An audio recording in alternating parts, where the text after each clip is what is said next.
To a brand new episode. Let's continue to grind and shine, baby. Let's go. Thank everybody for the post-game reaction. This is your boy, Law Nation. Without hesitations nor deviations to the matter, let's continue to grind to shine.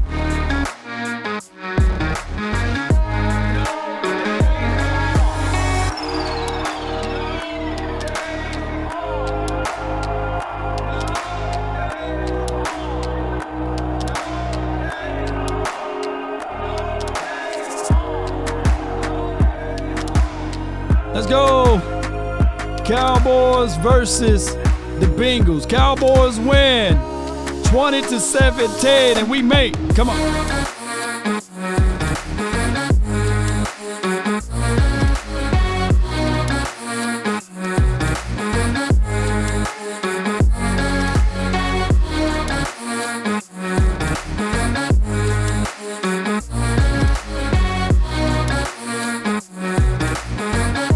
This room up, baby. Sharing is caring. Let's get it. If you're new here, be sure to hit that like button. Sharing is caring. Y'all already know how this goes. Let's jump right to it, baby. Come on. The name is Law Nation, baby. Oh, you know what? Don't you know what? I got something else for y'all. Let me just kick this back on again because I forgot all about what I was supposed to do, man. It's been a minute since I did it. Hold on. Y'all bear with me, man. Y'all bear with me. Kick it back over again. Let me go get this right quick. Y'all know what it's about. Y'all know what it's about.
Now I can start it right. Y'all already know who been watching me for a long time.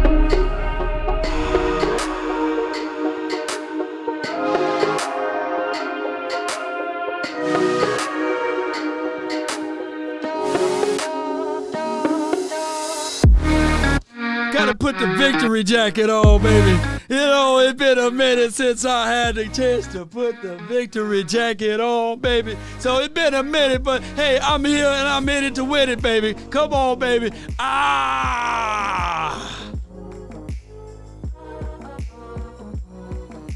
Come on. Come on, baby. Turn me up. Come on. Gotta hit the victory jacket on. I don't care if it took me 30 minutes to go find. I had to pull it out the closet, you know. It was in the closet even since the 49ers game, so I had to go pick out the victory jacket, man, you know. Oh, man, baby, how y'all feeling, man? How y'all rolling over there, man? Y'all all right? You know, the score 20 to 17. It look good. It feels good, baby. Everything is going to be great. Cowboy Nation, I can't wait to hear what the pundits and the critics going to say, good or bad. Y'all know how this thing goes, baby. All right, a win, man, makes everything feel good. The water tastes great. The shopping areas, everybody buying stuff. The alcohol is feeling good. Now I got my guy, Cultural Cowboy. He got to go to every game now because he won the ticket. We undefeated when he goes to the game. And made hard money, made hard for it. He did that thing, baby. Yes, indeed, baby. Yes, he did that. A win is a win, baby. Yeah. Yes, indeed. We did our thing, baby. The Schultz fumble was huge. Yeah. You're in plus territory. You're going in to try to score there at least Come 3. on. And then, of course, 2 drives extended in this game. Yeah, hit because audio. of penalties when you've gotten off the field already. One of them was just egregious, lined up offside. Was that actually – I know they said it was Tank. They said it was Tank. And I don't know. There were people, I know I was kind of following along on Twitter, but they said 90. And let's go with it, baby. Don't the jacket look good, baby. We never got a replay on that, but the official said it was Tank. Yeah. And so, you have to think that the official, was right on that one. But, I mean, you got to give a lot of credit, as we talked about at halftime, to the offensive staff. Let's go. More to Mike McCarthy and to Cooper Rush. It's just a really difficult spot as a backup quarterback to be thrust into action like this. And, I mean, he played well. Obviously, in the first half, leading, 2 touchdown drives, the first 2 drives of the football game. And then, getting those throws, making those throws at the end, put them in field goal position to win the game. And as you said, 2 starts, 2 wins, 2 game-winning drives for Cooper Rush. How about that? Yeah, Hall of Fame, here we come. That's the thing that you had to Coop! You had to have that kind of game from Cooper Rush where he didn't Rush make hour. mistakes. Let me see Rush The hour ball in the was chat out there. Quick. There were a couple of passes, a couple of times he held and threw the ball away and stuff. But the offensive line did a we need a the Cards to great lose job. now. Come on, I Cards. felt like Do us a doing favor. what they need to do when it comes to when they had to run the football a little bit. There was some really good, like I say, some balance. Just gonna be sitting like this, with Tyler Smith on that left hand side. I was Style worried and about profiling, Hendrickson man, and the pass rush in this game, and there was only really one or two styling times right there where with you the saw jacket on, him the winning jacket. have any type of a pressure, but I thought it was a great job by them. Just take the on helmet offensive right line, here, holding up and put- again, give Kellen put Moore the a lot of old credit school for, visor on the helmet the on, way you that know. he got a little conservative at the start the second half. Let's but go. Kind of picked things up when they needed to. All right, what else stands out to you in this game? I mean, for me, I'll tell you, Donovan Wilson. Yeah, Donovan Wilson, when he, when Donovan Wilson playing for Curse, and they needed some physicality Donovan at Wilson that did his position, and he did a great job. How He's the so range, sure-handed. Yeah, he's just the range, his ability to hit. He's around the football. Dorrance Armstrong last week. I mean, Dorrance Armstrong was a guy in training camp.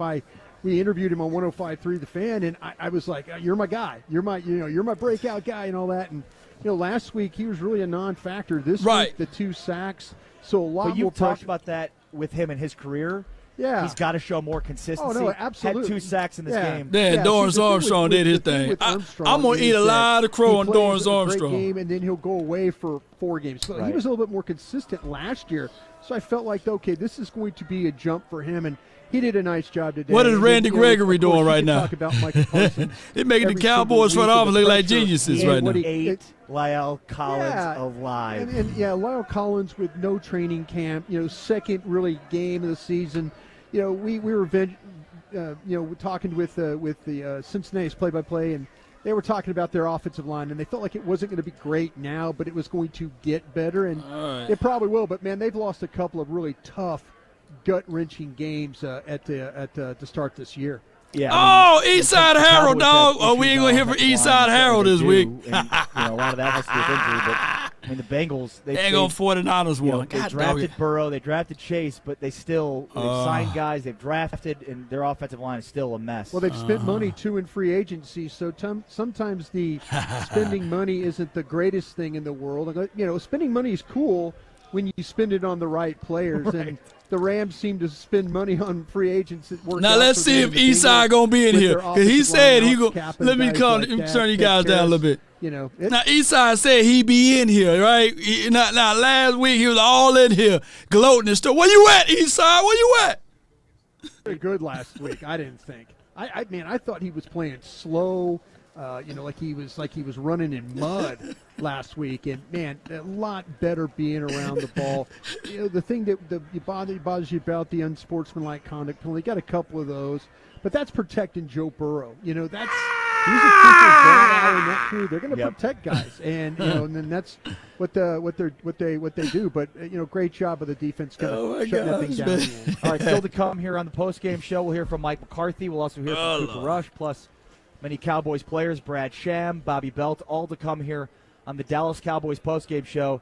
Put a smile on your face. The Cowboys win, 20-17, a game in which neither you nor I picked the Cowboys to win. Sure didn't. So we got to pick against the Cowboys the rest of the season, I suppose. I kind of thought I was going to be right there if the Cincinnati got the ball back the way they did. But great job of with the special teams and the punt to pin him down in that end. Yeah, I mean, just not many people expected, given the injuries, given how bad and lifeless Cowboys looked on offense last week, not many people thought the Cowboys would have a chance to win this football game, but they do. They improved to 1-1, get a big-time win here to even their record with their backup quarterback and Cooper Rush, who steps in and plays great to engineer a game-winning drive. Bengals fall to 0-2. All right, plenty more to come. Line them up with your. All right, so this is what I want to do, man. For those who for real talk, man, for those who had the score prediction, if you a point off, I'll still give you something, man. So hit me up. I'm gonna mail out some stuff, man. So go to Law Nation Sports. Go to my website. Go all the way down on my website. This is me talking to a Hall of Famer right there. Go all the way down where it says comments, connect with the nation, tell me about it, give me your name, your information, and then send me your address. Shoot me your score prediction. Then I go back and validate it. Then I send you something. I got a lot of things. I got a bag giveaway that I'm gonna have to send out anyway. And basically, it's a little booklet like this right here, full with good stuff. And then if you got it right on the money, man, I'm definitely going to send you some things, man.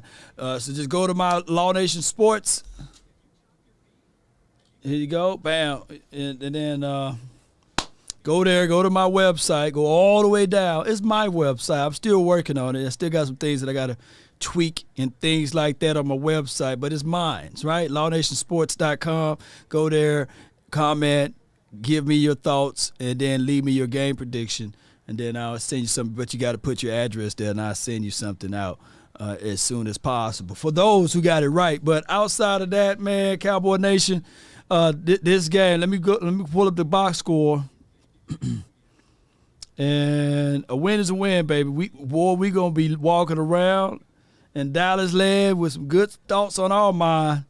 All right, so Cooper Rush was 19 for 31, 235 yards. 1 touchdown. He threw for a QBR of 95.5. He had 1 sack. Elliott, 15 attempts, 53 yards. Pollard, 9 attempts, 43 yards. Don't you know that's that magical number? Remember I told you guys Cowboys' record is more favorable when we rush for over 25 or more attempts. So 27 attempts for 107 yards. They average 4.0 yards per rush. That's pretty good. Noah Brown, 5 receptions, 91 yards, 7 receptions for CeeDee Lamb and 75. Not a lot of gaudy numbers, but his windows numbers count. Dalton Schultz, 2 receptions for 18. And the thing is, good defense by the Raiders. The thing is with Dalton Schultz, that fumble hurt us real bad. Donovan Wilson is the star-studded defensive player of the game as it relates to tackles. Of course, my dog, Parsons, 2 sacks. I give him defensive player of the game too. And as well as Dorrance Armstrong. Both of those boys 8, and it was good for them. Cowboy Nation, how y'all feeling? Defensive player of the year going to be right now Parsons. Yep. Parsons had a little scare with him limping around a little bit. But this is a good dub, man. Parsons looked like he got that. Donovan Hitman Wilson. Yeah. Shoot. I think you lose a little speed when you have J-Ron Curse out there versus Donovan. But you lose size, right? J-Ron Curse is just such a bigger dude. But at this point, I'll figure out a way to keep Donovan Wilson being that guy. That Chris Davis, that fumble was huge. That fumble changed the entire complexity of this game. Shout out to you, Keith Floyd. Law, that bull. I don't know when a pitch became a pass. Rush yards should be more. Yeah, rush yards should be more. Yeah, you're right. Rush yards should be more. Yeah, I need to go back to that thing. Yeah, you got something to my mind. Keith Floyd. And Keith Floyd, you originally won the game ticket, right? We pulled your name, but I was looking for you. And I don't know how far you are from the Dallas area, but we had a ticket to give you to go to the game. But we had redid the drawings, Keith, and then our guy, Culture Cowboy, he won. All right, so it appears. Let me see. Let's see what we got. Oh, four receptions for 55, so they counted that pitch as a pass. I guess if it goes forward, it counts as a pass, Keith. I guess that's how it goes, man. Great freaking win, man. Let's tune back in to 105. Win. Cowboys win. They We're going to tune back in. 50-yard field goal by Anthony Brett Brown was Maher. solid. 20-17 is the final. Cowboys were up 17-3 at halftime. Bengals come all the way back in the second half and tie the football game. The only points the Cowboys scored in the second half. Shout out to you, Hotel. The final seconds of this That's all we need, walk-off man. win for Brad Maher That's and the all Dallas we Cowboys, need. 20-17. With Brian Broaddus, the Super Bowl winning NFL scout, on Twitter at Brian Broaddus. I am Ari Tepkin on Twitter at Ari Sports. The Miller Lite Club is where we are. Mike McCarthy is meeting with the media right now. We will hear what he had to say coming up later on. We'll also hear from Cooper Rush, the winning quarterback for the Dallas Cowboys. The post-game show brought to you by Windstar Worlds Casino and Resort, home to over 8,500 of your favorite electronic games. Let's more go! Than 1,000 table game seats and 1,400 luxury hotel rooms. It's always a good time at Windstar Worlds Casino and Resort, the casino of the Dallas Cowboys. And brought us before the game, one of the major things we talked about was the coaching and play calling to play to the strengths of the Cowboys. That Dez right there. Look at Dez. Cooper Rush. And, all 48, as you mentioned, too. All 48 today. And that's what happened. That's what happened today. It's, Mike McCarthy talks about that all the time. It's about supporting the 48, and it did. It took every single one of them to win this game today. And, every single one of them, man. And you got to give the coaching staff a lot of credit as well. I thought Kellen Moore did a great job the first half. They really managed. And it wasn't like a conservative game plan. Y'all can hear audio, let me know. To start this. I mean, they were coming out. I'll tell you, Mike McCarthy, though, he set the tone early in this game by going for it on fourth down. Yeah, because I was trying to. First drive of the football game on his own 44-yard line. You give the ballsy. ball up there, that you're giving them a field goal automatically because of how good their kicker is. But he really set the tone, and what a gutsy throw by Cooper Rush. Great job by Noah Brown making the play and all that. So, yeah, that's sometimes you have to show that faith. If anybody else you're kind of like manifestation. Cooper Rush, no, it's a fourth down, punt the ball, let's go play defense. But no, McCarthy, he said, not today. We're gonna play aggressively, and I think that was a big reason why this team got off to an outstanding start. I mean, a lot of times the coach shows confidence in your team, and that's one of those things that can cut both ways, where it's like, yeah, but do you show a lack of confidence in your defense, whatever it is. But I think in that spot, first drive of the game, and the Bengals won the toss, and they elected to kick it off to the Cowboys, thinking we'll get a quick 3 and out and get the ball back. So that's also probably in the back of your mind too, like to the psyche of his offense. Look, it's 4th and 2 from the minus 44-yard line. And you're right, with the backup quarterback, that could be an easy call for a coach to say, you know what, let's punt it. But no, he makes the call to go for it, and they take a shot down the field, had good one-on-one matchup. And Noah Brown, there were a lot of this was the hardest game to pick, like player of the game or drive of the game, because there were so many different parts of this game that stood out. Cowboys, Michael Parsons. Noah Brown was so big. Job well done. Catches. And the bottom line here is when Cooper Rush had opportunities down the field in one-on-one matchups, he took advantage, and a lot of those were with Noah Brown. Yeah, he did, and Noah Brown, deserved to have a great game today, because Noah Brown, through training camp, it hasn't been the most easiest thing for these Cowboy receivers. It hasn't. No There's doubt. been a lot in that room. The young line, new man. Coach, new attitude, there's so many questions. It wasn't like offensive line questions or anything other question. It was about the wide receiver room. CeeDee Lamb, Noah Brown, Simi Fehoko. They're asking about Tolbert. How do you pick a player in the 3rd round and him not even be active? those are the things right there that they have these kinds of the confidence in those players, and a guy like Noah Brown really made a huge difference today. Played with a lot of toughness, played with a lot of grit. I was super happy to see it happen for him. Zeke Elliott, 15 carries, 53 yards. Those were tough, man. Average of 3.5. Those were tough yards. And overall they ran for 107 yards overall. And I felt like Cards came back was and a won, really y'all. good balance when you talk about 96 yards between Elliott and Pollard. That's what it's going to have to be. You'd like to probably have 140 yards rushing from those two guys, but overall, with Pollard averaging 4.5 and Zeke at 3.5, there was some tough yards and some tough runs today. They kind of did, though, because they had that pitch early in the game. It was 46 yards. It was called a pass. I swear to you, I thought it was a run because I thought it was just a flip. Right. But they called it like it would be like a shovel pass or something like So that. we can kind of count that as rushing. Keep Floyd, you were right on that. You got to count that as a rush, But man. great job by Pollard, and he ran with toughness, like we've talked about. Elliott ran with toughness in this game, and you had to have that. It was not going to be pretty, not be pretty at all for them. 877-881-1053 is the phone number. You can call or text to get your thoughts in on the postgame show. 877-881-1053. Yeah, if I could say, I'm sorry, I held up my finger like, I got something to say. But, okay, last week CeeDee Lamb, I was just looking at the numbers. CeeDee Lamb had 11 targets, 2 catches. Right. This week, 11 targets, 7 catches. See, that's the vision that you have for how CeeDee Lamb is going to need to play. If you're going to target him, double digits times, get 7, 8, 9 receptions there, and you have the type of game. But last week was awful for CeeDee Lamb, but this time around, much better job with the targets and then the receptions. Well, when we talked, in the pregame about, it's been so long since he's had 100 yards receiving and so long since he's had a touchdown.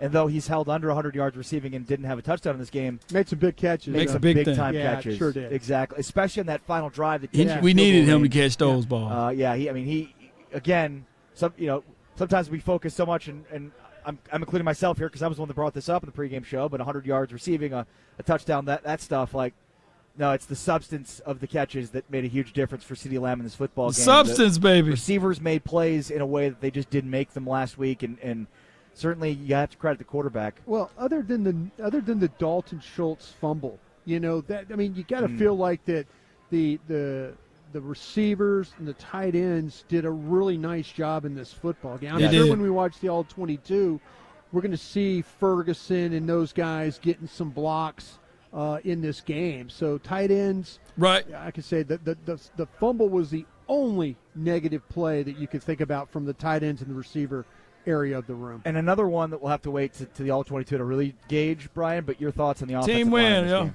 Yeah, appreciate you. That was going to be tough. I mean, they are they are big. Cincinnati is big up front. When you start to talk about DJ Reader and all of those boys. DJ Reader and what he was able to heck. That guy had 5 tackles today. Von Miller at safety, down in the box.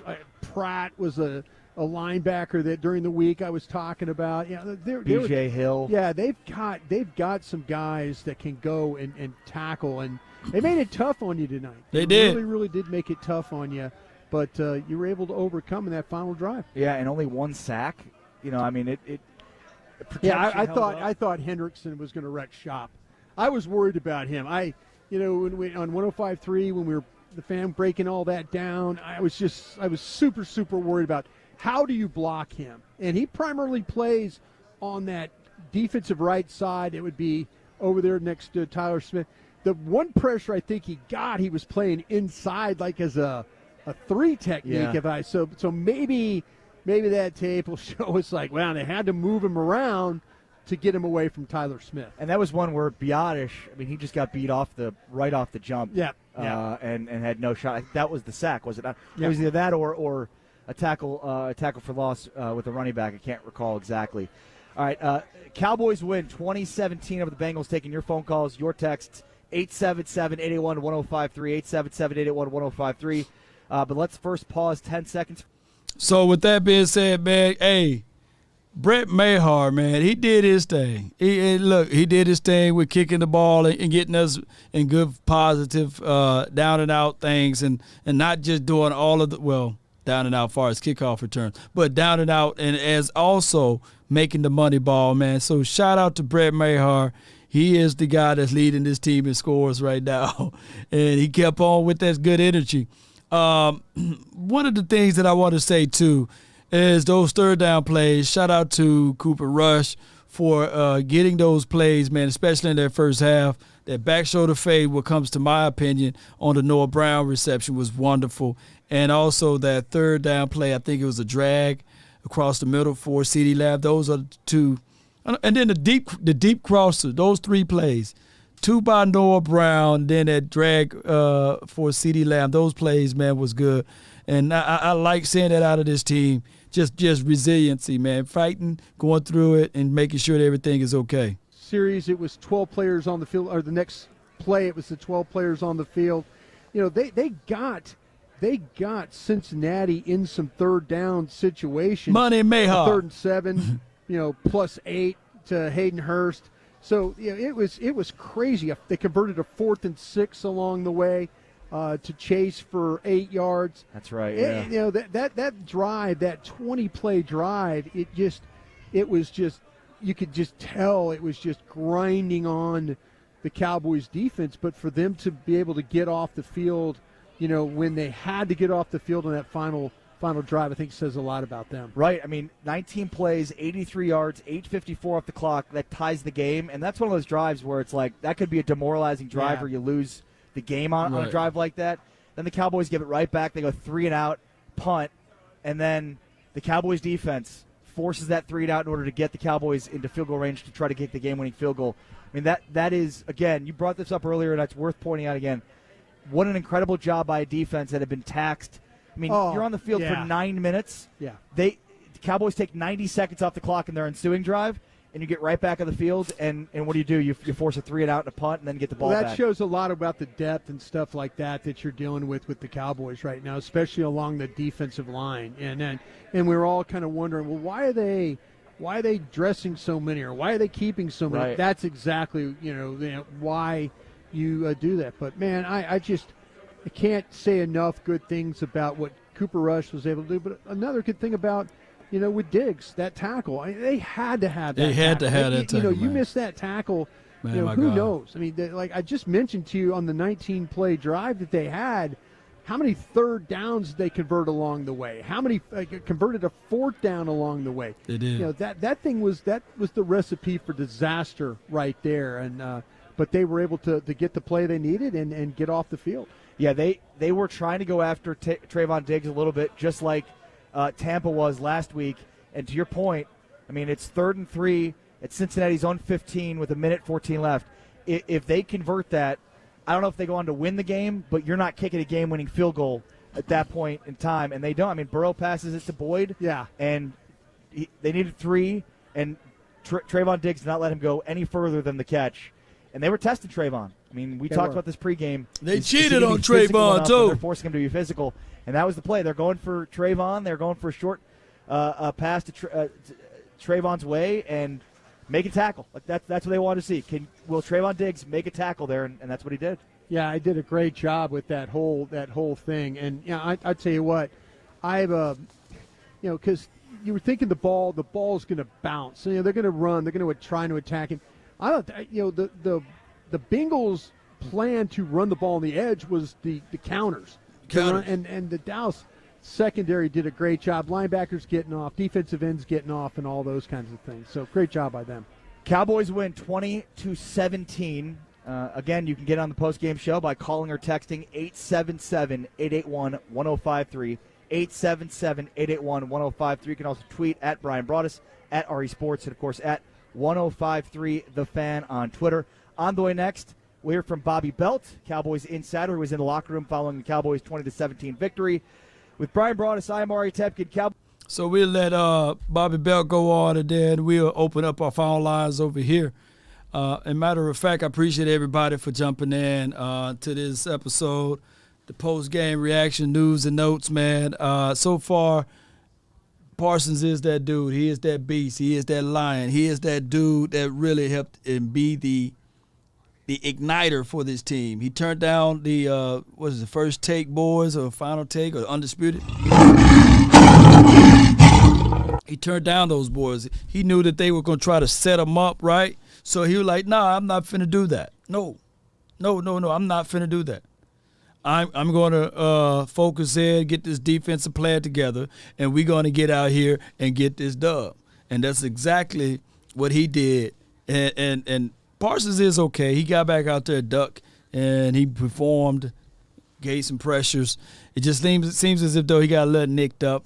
Put him in the ice tub, let him rejuvenate. He's young. Those bones, all of those veins and muscles, they will rejuvenate really quickly, you know. It was bothering him. Yep, and he looked like he walked off pretty good though. You know, shout out to him. I don't see no other limp. He just pimp walking right there. So that's Parsons. He's a beast, man. I hope all is well with him though. It don't look like there's any lingering I can't walk type of groove. Let me know. Y'all see any favoring of leg walk right there? That's the dude, man. He could be the MVP of this team and of the NFL if he continue to play the way he played today. And Parsons will sleep good tonight. BD, just celebrate the moment, man. You know, just embrace the moment. We don't know what Dak would have done.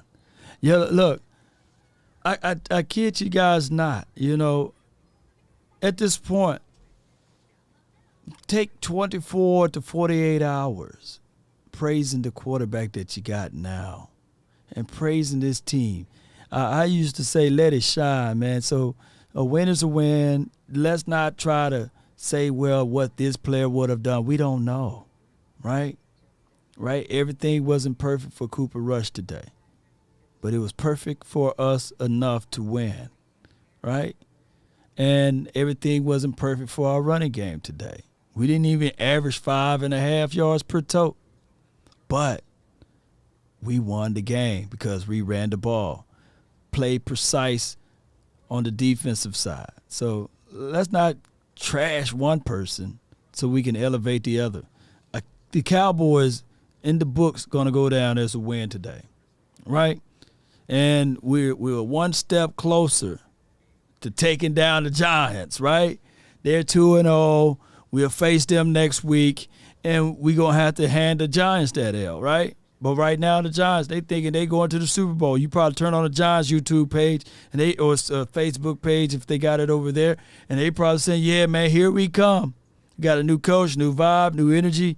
We're going to go all the way to the Super Bowl. Here come the Giants, right? And then especially predicated upon what the Eagles – don't the Eagles play on Monday? Or they play later on tonight? They play Monday. People going to be look, we're going to be sitting here close watching that Eagles game. It should be a good one. It should be a good one. I think the Vikings got a good sound defense, and it should be a good challenge for the Eagles. But they sitting right now. They watching now. I promise you the Eagles fan watch this game. See, now I don't see them no more now in the chat, you know. But if the Eagles were watching. We answered. I talked stuff. I thought we had it. But it goes to show you who's the better team. And I'm sticking Cowboys. You're crying. I'm hurt. I love my Eagles. I don't believe it. You gonna flap the hat one more time? She telling him, can he flap the hat one more time? Dude had a whole hat on. He said he hurt. So my thing is right now, let him gloat. You know, let him gloat. Let him be happy. We 1-1 right now. Last I checked, we just beat a team that went to the Super Bowl last year. The first game we played a team that was 1 year removed from being in the Super Bowl. The NFL knew what they were trying to do to the Cowboys. They tried to sabotage us before we even got started. A year removed from being in the Super Bowl, and then we played a team that was just in the Super Bowl. Y'all see the writing on the wall. Y'all see what they try to do to us. And we came out 1-1. And now we finna play the Giants. What you think we gonna do to the Giants? Hey, Cobb. What y'all think we gonna try to do to those Giants? You say? So let's stay focused, baby. Shout out to you, Lamar. Shout out to you, A. Hardy. Appreciate you. Shout out to you, man. Let's go, baby. Crypto says rigged. I feel you, fam. I feel you. Micah licking his chops. Yeah. Oh, my goodness. Because the kind of caliber of quarterback decreases. We just played Tom Brady, and then we just played Tom Brady Jr. And now we finna play. Ooh, we finna play y'all. Can y'all put his name down? Can y'all put his name down, baby?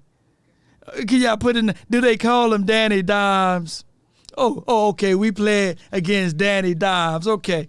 All right. Okay. Common opponent. Okay. All right. Let's go. Let's go. Let's go. Yeah. Jones. Danny Jones. Daniel Jones. The March of Dimes happening now. Come on. So y'all really think in your mind, in your collective thoughts, that he is going to perform better than Tom Brady, better than Joe Burrows? No. And at this point, let's keep our defense right there. Let's get it. Because I truly believe, now, Joe Burrows did found breath of life, down those stretches or what have you. But it took a lot of the NFL to do their pulling. It took a lot of them to do their pulling, their willing and dealing. Danny Pesos. Yeah. Getting hit, yeah. So let's get this thing going the best way possible, baby. Appreciate everybody for jumping in. Let's see if we can get these boys live and lit over here. Hit the Thoughts wrong and button. observations from the locker room after this win? Jubilant back, and so I think they're all encouraged by this. In a game of big plays and big moments, give me your biggest play or moment. The 2 tackles Diggs made on 2nd and 3rd down to punt the ball, because honestly, that's a guy who has been criticized over and over and over again for not wanting to, stick his nose in there and make a play. And for 2 plays there, 2 downs, he decided to be Antoine Winfield Sr. And get in there and make the dirty play. So that was huge to me. Obviously, the throws Rush was making there on that final drive, Noah Brown, CeeDee Lamb coming up with some big plays. But yeah, you're right. There were a ton of big plays throughout this thing. But to me, the one that stands out is especially that 3rd down tackle that Trayvon Diggs made. What was your? No. Which one was you? I think going for it on 4th down. I think that set the tone. That was huge. When McCarthy, to me, as big as the Diggs play, and it was a game of just huge plays. But McCarthy was not going to let these guys lose this game. He was like, listen, I've got confidence in this quarterback. You should have confidence in him as well. Yeah, and Cooper Rush said, we talked to him over at NFL Network after the game, and he talked about how he was really glad they decided to go for it on 4th down because he wanted to, and so he was thrilled with that. And Micah Parsons afterwards, they asked him, and the audio's in there, I think, but they said, what does that mean? What did that mean for you guys doing that? And he said, that we hear the criticism, and and then he literally said the word, blank that. Yeah. He said, but it's nothing that we believe in Cooper Rush, and he showed you why today. What'd you make of the offensive line in this game? I thought the Cowboys held their own pretty well. Tyler Smith is man. There's how many holdings to get away with tonight? Probably 6. Oh, come on, man. Bullshit, man. The hands are going to take work. You can Hey, if they're not Tyler Smith ball, baby. Still spot there are times where assignments are getting mixed up. You can see it. Yeah. But And what do you mean by that? in terms of, you can just tell he went the wrong direction because he's zigging and everybody else is zagging, and it's like, no, come back. And so you've still got some of those mix-ups, but man, I don't think they missed on that guy. No. Scouting department didn't miss on that guy. That's going to be a really good football player. Oh, yeah. And he was great for them tonight. Tyler Biotish and Dalton Schultz all did a great job springing that 46-yard catch, carry, whatever you want to call it, from Pollard. Right. How much does that mess up the running totals? We were talking about that before, where it's like, those 2 guys didn't really combine for 100. He had 3 shovel passes that were technically runs where he got, taken some yards away, but absolutely big night for the offensive line, big night for the defensive line. And honestly, the thing that I most come away from with this game is, and Brian, I came up to talk to you about it. When we were gonna No, we are not finna share this narrative, Chanel White. Chanel White talking about he did hell. I mean, you can call holding plays on every down. Man, that dude he played a phenomenal game. He played a phenomenal game. Gets called, Don't be doing that. soft, the Right. least physical guy out of Right. all of them. Trayvon By me Diggs all the is time. the one who fair, because the guy he's avoided contact. He's taken bad angles. He hasn't wanted to There's get a in there. reason they were going after him on But that he final knew drive. he knew the moment, and when it came to him, he made the play. It sure did. And so I think Yeah. that it's the I think this is their most physical victory they've had in 3 years. Wow. Probably. Shout out to you, Chanel White. Very Appreciate you, though. Wow. We love Anything you. over else? Just that I love you all. here. Oh, man. All the love. We love you too, Robert. Love you too, buddy. You're the I'll best. see you after this one for the podcast. Huh? I'm ready, man. All right. Welcome to the Star Podcast. Yeah. Broadus is going to do 3 hours of post game and then go ahead and just do another hour of a podcast to break it all down with Bobby Belt. That's and dope. for my money, there's nobody better breaking down the Cowboys than Brian Broadus and Bobby Belt. Go check out the great work that Bobby No, does. they good, they good. They're good 105.3 guys, The man. Cowboys flagship station, They good. 105.3 The Fan. With Brian Broadus, I am Ari Temkin. Still to come, we'll hear from Brad Sham here on the Dallas Cowboys radio network. His thoughts on the Cowboys' first victory of the season. But let's hear from the head coach of America's team. Let's hear from Mike McCarthy here. Mike, As, if moments y'all ago, believe in McCarthy Mike, met man, with let me the see MM in the chat. Was this game, one, how did you play, and two, is it kind of the template for how you're going to need to play to give yourself a chance to win during this period? Well, really, I think each and every year, I mean, you're in tune with your personnel and which ways, you have to push the, stress points and so forth. I mean, complementary football has been our message really coming out of the offseason. So that's why we, spent more time in the padded work in the run game. Obviously, the defense, defensive run game. Obviously, we're very, good, excellent depth on defense. So play to your defense, special teams. So, that was the game plan. We wanted to commit to the run. We still have work to do on third down. I mean, that's, I really like where we were at halftime with the blend of Commit to and the pass, run. and I think we're 50% at half and third down. So, but obviously the second half was a different story. Give them some credit, but our guys, just kept banging away, and defense super productive with the 6 sacks and hanging in there. This is a very, very talented offense, and talking about a football team that played in the Super Bowl last year. So I think that speaks for itself. Yeah. So we knew it was going to be a big challenge, but it's very rewarding when you watch your football team don't blink after last Sunday and then have a really good week. Your Wednesday's practice was okay, but Thursday we were where we needed to be. So we're young in spots. Some of our young guys did some excellent things, but they made a few mistakes, and that's where you want to be. I mean, you want to win football games and have the opportunity to correct and grow, and that's what will come out of this. This was an excellent win for us. I'm just so happy for our players, especially the time and energy, because we all have the same amount of time, but just the time and energy and focus they put in the end-of-game situations and to go down and win that at the end of the game. Brett, I mean, I'm so happy for Brett. He gets to come back home here and he makes the game winner. So we have to give him the game ball here in the locker room. Yeah, you got to give him a break. Excellent team win. Clem Carroll shot, Dallas, 20 minutes side. 4th and 2 on the very first series. Most people assume you're going to punt. You got a backup quarterback. What was the decision there, and how did that go? I mean, just really trusting the ebb and flow and the momentum of the game. 4th and 3 or less is something you go in thinking. But I thought we had our pads down. I thought just the first couple of runs leading up to that we were getting the apex that you look for. So I just had confidence in the situation, confidence in the call, and and obviously it was an excellent execution. Football structure program. A couple of questions on the 4th and 2. Well, that's also you giving confidence to your team, letting them know that, hey, we're going for this. We're going to win this game. We're going to do everything. Leave it out. Well, man, I hope they see that in me every time I get in front of them, or every time I interact with them. Yeah, we're here to win. I mean, and 4th and 2 is especially that early. Especially with our defense. Punting is not a bad decision. But once again, just felt good about the way we started. I think it just really points to where the team was coming in here, the preparation leading into it. So, yeah, I mean, it's anytime you can Appreciate you, show Sadiq. confidence in your team, that's what you want to do as a coach. So, I mean, I don't want to be, taking crazy risks and so forth. Tried it. It's not worth it most of the time. So, I think it was just, once again, we felt good about them. I just like the way we started. So I thought it was a very easy decision. There's Mike McCarthy meeting with the media and mentioning that fourth down that you say was a seminal part of this game. And in fact, absolutely, Brian, you mentioned it, that of all the big plays in this game, and there were plenty of them, that was the biggest, going for him fourth down. He said it was an easy decision for him.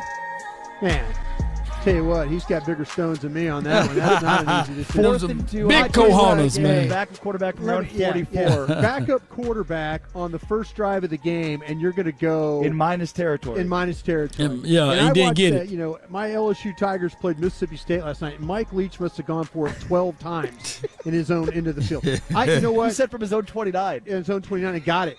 You know, that's the thing about it is this analytics and when to go and when not to go. I'll never understand it. Because I was thinking, well, analytics does not tell you to go for it fourth on and your two. own 29. 4th and 2. Right. It's 4th and 2, and he goes for it. So, hey, congratulations, Coach. I mean, you know, seriously, that doesn't.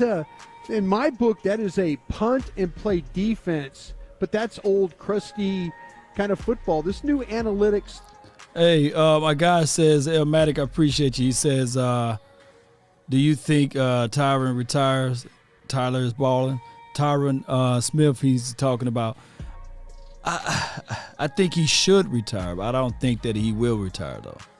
Good super chat, though, by the way. Appreciate you. Talk to the pregame about, okay, are they just going to play this conservative, you know, run the ball, lay on their defense? He showed faith in his 48. That's what he did. He showed faith. He showed faith in a backup quarterback and his offensive line that's kind of like put together by some really, really young guys and a Hall of Fame right guard. And a runner that at times. Y'all want to shut the stream down? Man, y'all listen to Sadiqa. She says, let's go, chat room. We got 1,000 people in here and only 331 likes, man. Y'all can do me a favor, man. Hit that like button. Share this content, or we can get up out of here, man. Come on. The likes are free. Let's go. Y'all hit that like button. Let me know in the next 5.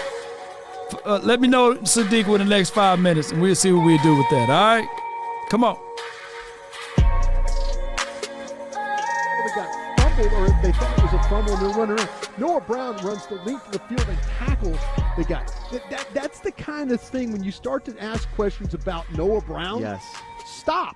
Because that's what Noah Brown's been able to do for you. At least this year. I mean, he's always been a special teams guy, but today he showed up for you. Yesterday he showed up, or last week he showed up for you a little bit. I mean, this is a guy that initially made the Cowboys roster years ago because he was so good at blocking. Crack toss.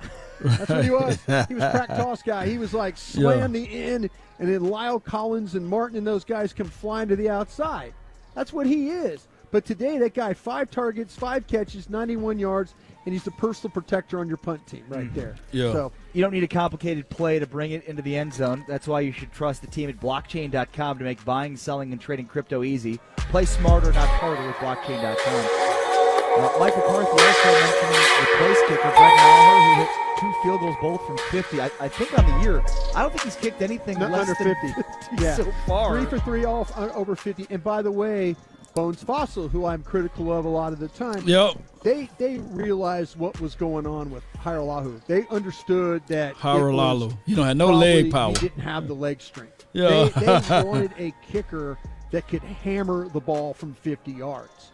Now, the thing is, can this guy make extra points? We haven't seen him have to kick a bunch of extra points. Man, he did all right. He was making them extra points. That's what they did. They went out there and they determined that we have to have a kicker that has leg strength. And by that was something at training camp we were all going, whoa, wait a minute. Right. Whoa, what's, Garibay, what about him? Oh, we love Garibay. That thing was a big ordeal in training camp, and it looks like it's paying off for them right now. Yeah, I mean, when you consider that kicking was a huge question mark coming into the season. Yeah. I mean, it was such a big problem for them a couple of years ago with Maher, where he was so inconsistent that they move on to Zerline. More inconsistencies there. They figure, okay, let's try to get somebody at the collegiate level.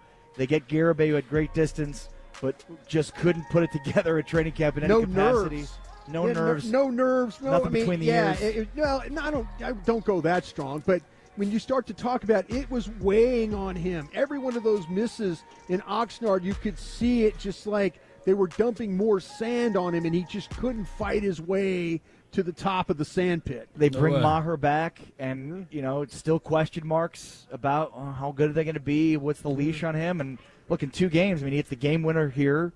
He's perfect in 2 games so far. Give him some credit. Give him and give the coaching staff some credit there. And absolutely, Mike McCarthy, pointing out Brett Maher and the success of Maher in this game. And I couldn't. And watching it down here in the Miller Lite Club in real time, I couldn't tell if he made it. Luckily, Brad kind of waited a second. You could hear the crowd, but it was. The it crowd just got louder, and I was watching Tim Collins. All right. So let's tune in to Michael Parsons while they talk about that. Michael, what a game. First off, I'm sure you're exhausted after that one and that long drive from Cincinnati there. But what can you say about your defense? Michael Let's start Parsons. there. 2 sacks by you, shredding the double teams, 7 sacks total. What was the key to getting it done against the Bengals there? We had to be relentless today. Knowing Dak's down, all the injuries, we really had to step as a defense. We're owning in on this year defense mentality. Let's go. Let's keep running. We got to be relentless, hard work, and a bunch of bad mother, So that's been the mentality. Glad you caught yourself there. No Dak, you mentioned it. What about the job that Cooper Rush was able to do coming in here? Say hello, you're good. Oh, man, Cooper Rush did a great job. I believe in Coop. Like I said last year, he stepped in big for us last year against Minnesota, and he did it again. It just goes to his preparation, next man mentality, and everything that he stands for, man. I'm super happy for him. What do you say to Cowboy Nation, who after starting 0-1, losing Dak, was like, I don't know what's going to happen with the Cowboys? What do you have to say to them? I said, if you don't believe in us, we're going to fight. That's all I believe in. We're going to fight back Yo! against the wall. Nobody believes in us, but we're going to believe in each other in this locker room. Don't give up on us yet. We got the rest of the season, baby. Great job today. Thanks. Thank you. Yeah, baby. Yeah, man, that dude is a dog Michael, right there. what a game. First off, That dude's a dog, man, or a line. He's a dog line. If you can mix those 2 things together, man, that's a dog line. Of Pepsi. They still on commercial break, man. That's a dog line, man. Man, I can just listen to that again, baby. It's a lion mentality, but he got a dog bark, baby. Down, boy, down. Woo, that dog. Man, that dude is out there, man, and that's what leaders supposed to do. For those who can't really, I'm sure you're exhausted. For those who can't really see it, I'm gonna just upload it on my TikTok. That video there, it should be floating around Twitter. Shout out to Twitter too. So it's there as well. So just check that video out. Type in Michael Parsons. The reason why he had to stop is because Big Lyle Collins came over there and tried to beat him up a little bit. So that's good right there, Cowboy Nation. That means that this dude is well liked around the league, man. This dude well liked, man. Where y'all put Parsons at? Where he was ranked at? When they did those player rankings, where were he ranked at? We need to know, man, because this dude did his thing. Appreciate everybody, man, for your support. Thank you for the donations as well. Thank you, everybody, man. Cowboy culture, baby. Yeah. Look, my dude, he was at the game. Words can't explain how grateful I am, Law. Thank you again for getting me the first Cowboy game, and it is in spectacular fashion, baby. Cowboys culture, man. Let me find this dude, man. He had won the tickets to the game, and it was his first game ever. Oh, my gosh, man. Look, don't make me cry, man. Don't make me cry, because being at that game, your first game ever, and the Cowboys winning. Because, see, my first game, we didn't win. It was a terrible, terrible time. But neither here nor there, man. I really, really appreciate you. So you will remember this for the rest of your natural life and beyond, baby. So appreciate you, Cowboys culture. He made it to the game. He had a great time. Man, I can't wait to speak to him. That's what we talking about, baby. So we giving away 2 more tickets from the OT. He's giving away 2 more tickets. We're giving away tickets to the Lions game, and we're giving away tickets to the Eagles game. Those 2 home games there, those will be the 2 game tickets that we're giving away. And I hope whoever win it, it'll be their first time. Hope you win it again, man, because we undefeated, Cowboys culture, when you go, man. So I love it, man. I love it, baby. Hey, let's go. Let's go. That's what we do. Step up. It's still on commercial break, man. As soon as we listen to Brad Sham, I'm going to open up these phone lines. We're going to have it down to 2-minute time frame, and I want to get you guys' thoughts. Y'all can go ahead and call in now. You'll be just waiting in line. But when I open up those phone lines, I want to know. I want passion. I want heart. I want all of that stuff, baby. Appreciate y'all so much, man. But I got to listen to Brad Sham before we open up the phone lines first, okay? Because I'm a fan, too. I love to listen to his feedback, his thoughts. Oh, and let me go right here. Not right there, but right here. The Cowboys passed for 11 first downs on passing, 7 first downs on rushing. That is a great efficient level. Third down efficiency, we were 3 for 10. We got to get better in that category, but I would still take these 11 first downs by passing and 7 first down by rushing. I would take that. The Bengals, of course, they led the time of possession with 33. The Cowboys creeped back up with 26 minutes, but the total offensive yards, the total yards were 337 for our Cowboys to their 254. And then we both had 10 drives apiece. So that's what I'm talking about, the efficiency level. Collectively speaking, we were more efficient than those Cincinnati Bengals. We averaged 5.7 yards per play, and the people that were just in the Super Bowl last year averaged 3.8 yards per play. To contextualize it, Cowboy Nation, if this was the Super Bowl, we would have won the Super Bowl. We would have beat the Bengals in the Super Bowl. So if we were to make it to the Super Bowl against the Cincinnati Bengals with our backup quarterback, we would have been able to win that game. We would have been Super Bowl champs, man. Appreciate you. Quinn had to overcome 2 offenses today. Yeah. That's such an underrated super chat, baby. Yes, indeed. But Quinn, that's the name of the flow of the defense, baby. Defense, he said Quinn had to overcome 2 offenses. That's funny as hell, man. Tell me you just thought of that. That was funny. Cowboys win. They beat the Cincinnati Bengals 20-17 after a 50-yard field goal by Brett Maher gives them their win. Let's talk about it with Brad Sham, voice of the Dallas Cowboys. And Brad, all this week, the Cowboys coaches were saying we're not panicking after 1 week, and certainly the way that they schemed this game, and then, of course, the play by Cooper Rush was pretty spectacular given his position. Brad, you all right? Rush's position? Okay. As a backup or quarterback 2. Well, I think that the explanation that Babe gave you before the game really was a good one.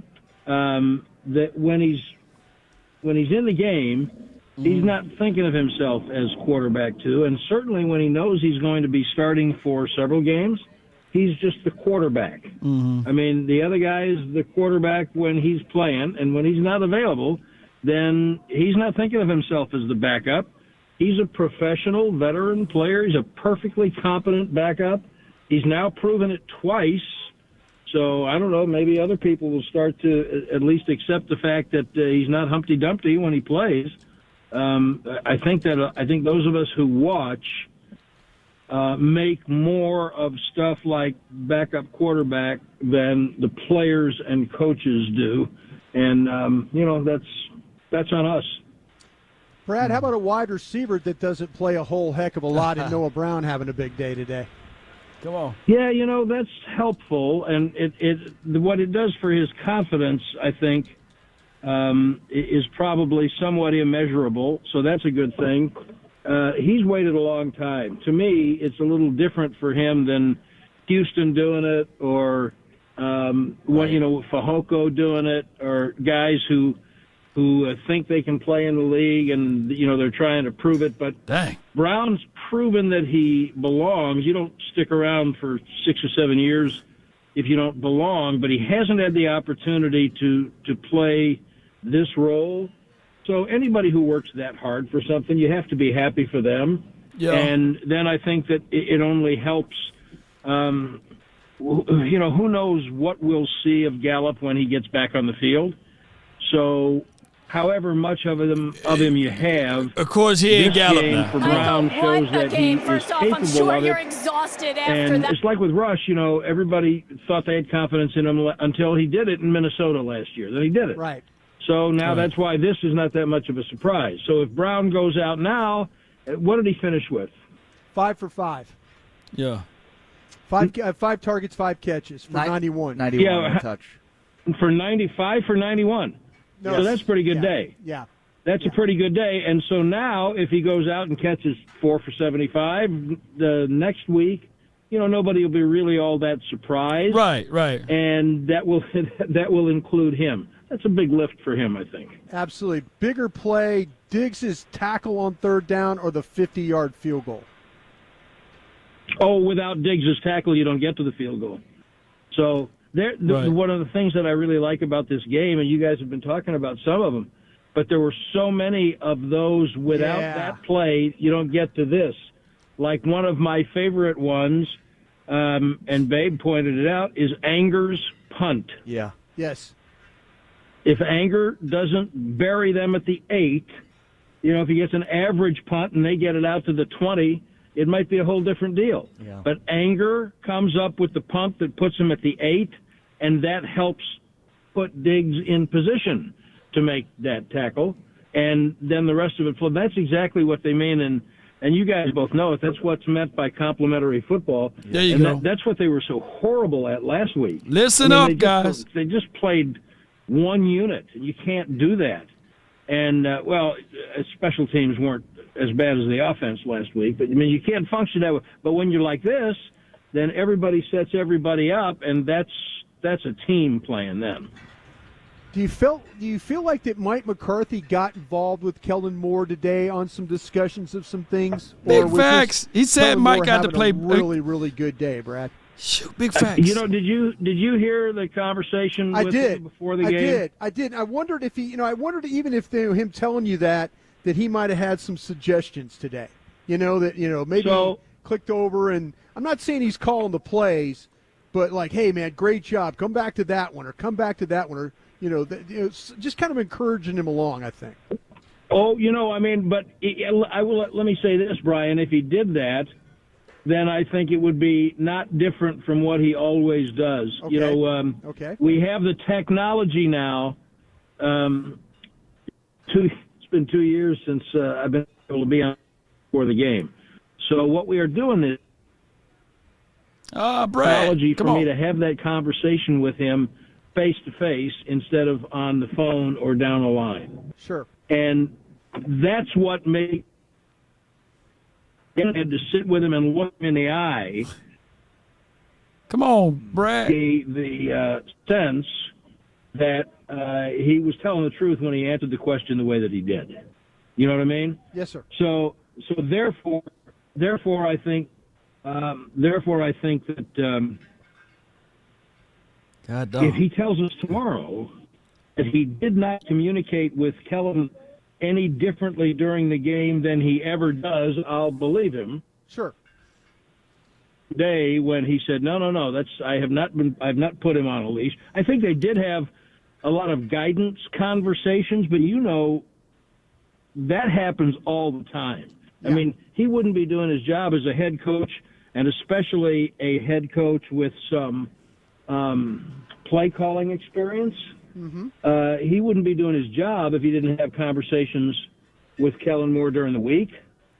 But I don't think it was anything out of the ordinary or that they don't do all the time.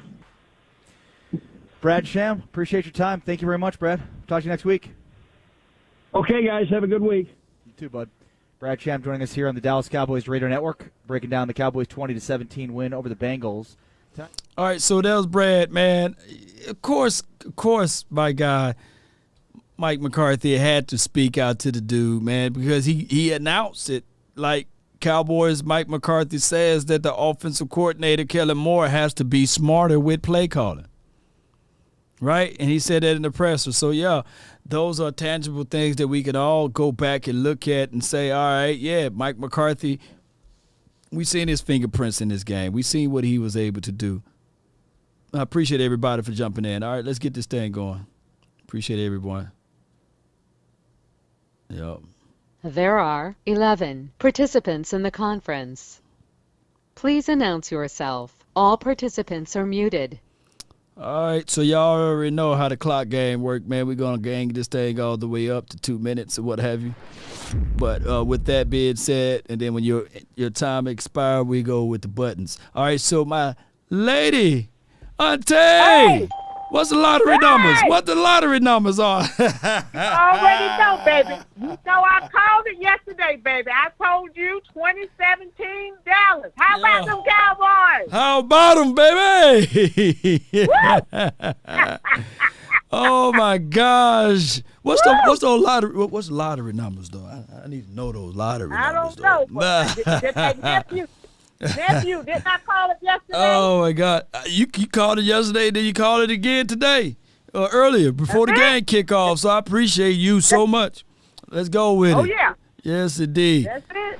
So what else you got on your mind about this game, about this opportunity for the Cowboys to gloat a little bit? I am ecstatic. I am so happy. It seems like, you can tell Cooper has excellent chemistry with Brown and CeeDee. So I say let's roll with it. I think my personal feelings is that, because people are like, oh, now there's going to be a quarterback controversy. My personal feeling is that Dak was rusty because, that we're going to have to start. I'm not saying play them for, a whole quarter in the preseason, but at least let him get some plays. I think he was rusty. He was off when he played last Sunday, and you could tell, it wasn't working with he and the receivers. So Cooper Rush, look at it. Cooper Rush played in the preseason. Played all the games. He looked better. He looked better, yeah. Am I right? I ain't gonna lie to kick it to you. He looked good out there. Better. He looked better he played better than what we looked like last week. That's what I hope and that's what I wanted. And what I told people before the game. Well, Thomas Garrett told me I won something. You won something? Well, I'm going to give you something, since you got the score right. I'm going to send you something. Go to my website, go all the way down and put your address in there, and I'm going to send you something. All right. Yes, indeed. I got it talked about. I think we're going to be all right. It's like I said, they didn't ask Cooper to go outside of who he was. Let him be a game manager. He did very well. I was pleasantly shocked. I mean, I thought it would be okay, but he did better than I expected. I'm very happy. I'm extremely happy for the man. So, hey, let's stack some wins together now. We're going to stack them, baby. How about them Cowboys? Yes, indeed. Let's go. Appreciate you so much. Thank you, Auntie. Yes, sir, nephew. Yes, indeed. Right, Let's go. Let's go with it. Appreciate it. So that's a good call from her. And y'all know how this thing goes. Let me see if I can get my guy Jay Worthy over here. Bear with me. Let me pin this at the top. Yeah, it's pinned to the top now. So the phone number on the YouTube page, and for those who don't know the phone number, write this down. I want you to get your thoughts, your opinions of everything. 657-390-7391. That's the hotline for your mind. I got my guy, my dog, Willie D. You live, baby. Hey, man, first of all, I was hearing a conversation on the phone on the Who Them People Wars, but the one dude was talking about this chick. I don't know if it was her that was out of the phone with you, but she was talking about she didn't want to hear no Dak slander. Me either. Because old boy talking about Dak Prescott.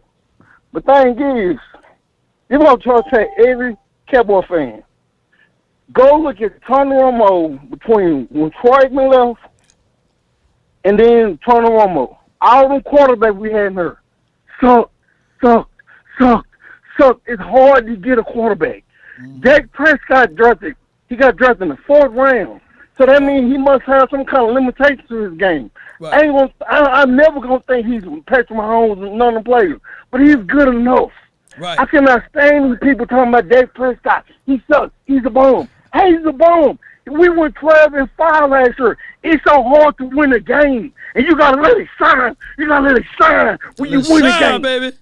Let it shine, I'm going to let it shine. Yeah. And like another thing, he really got me off my game because when I was saying to myself what I'm gonna tell you when I first called in was I've been wanting to tell you this for a long time. You kind of remind me of my brother. My brother, he died last year in May. He had a massive heart attack. He was in shape, man. My brother had muscle. He was 50 years old. He had muscles. He played football in college.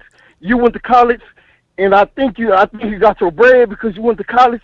I think you went to college on a football scholarship just like he did, and he was a smart man. Both of y'all smart. Man, my brother was smart. He was an engineer. He stayed in Frisco. He got a big ass house. Right. So he made it out the hood. Anyway, he died. So I be thinking about you all the time because I know I can tell you got your ducks in a row and you're a good man. So you remind me of my brother, man. Anyway, Day, man. Let me hear you say it, man. Don't have me cry, but let me hear you say it before you leave, man. How about the Cowboys, man? How about him? How about him, man? Yes, indeed, man. And RIP to his brother, man. He transitioned, and I hope all is well, man. I'm lost for thoughts, but here's my thing, though. Here's my thing, Cowboy Nation. We just got to continue to stack these wins on top of each other. Understand that those tapes that's out on Cooper Rush, the opposing teams are looking at them now. So the mistakes, he's going to have to iron them out. Let's celebrate this win. Let's stop trying to put Cooper Rush versus Dak Prescott, because at the end of the day, it goes down as a W for this team. Now, granted, Cooper Rush do get a W in his stat column because this is how it goes. Quarterbacks get records, win or losses as it relates to a stat.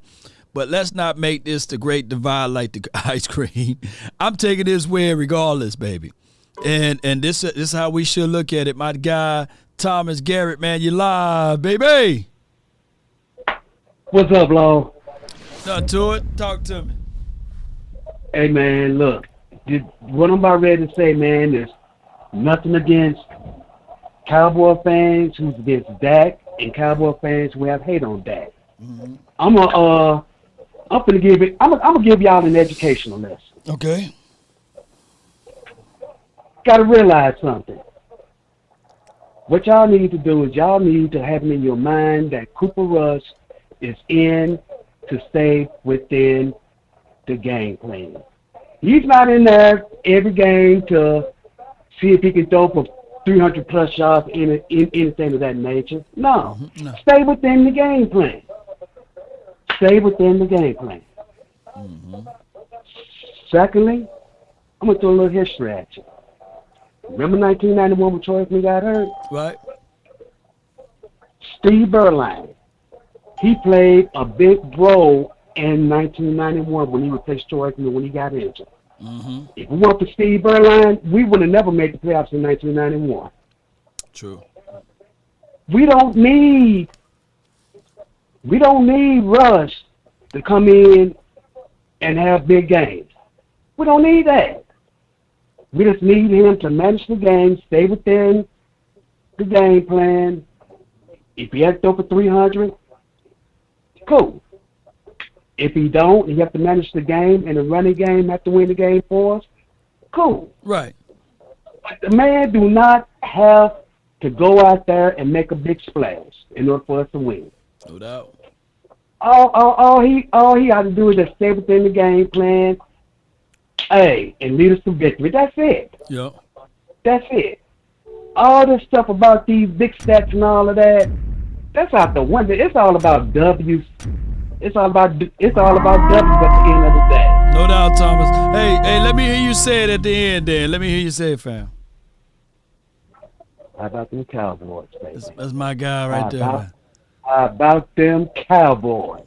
That's my guy right there. Good call from him. Let's get in front of this narrative right quick. Don't let the haters hate so much still on the quarterback for this team and overlook that Joe Burrows is 0-2. There would not be, look, if the roles were reversed and Dak Prescott was out there versus the Cincinnati Bengals backup quarterback, they would say that Dak Prescott can't beat the backup quarterback for the Cincinnati Bengals. But they're going to watch. They're not going to talk none of this of Joe Burrows coming off of a Super Bowl, a comeback player of the year with his weapons, Jamar Chase, T. Higgins, right? Hayden Hurst, Joe Mixon, right?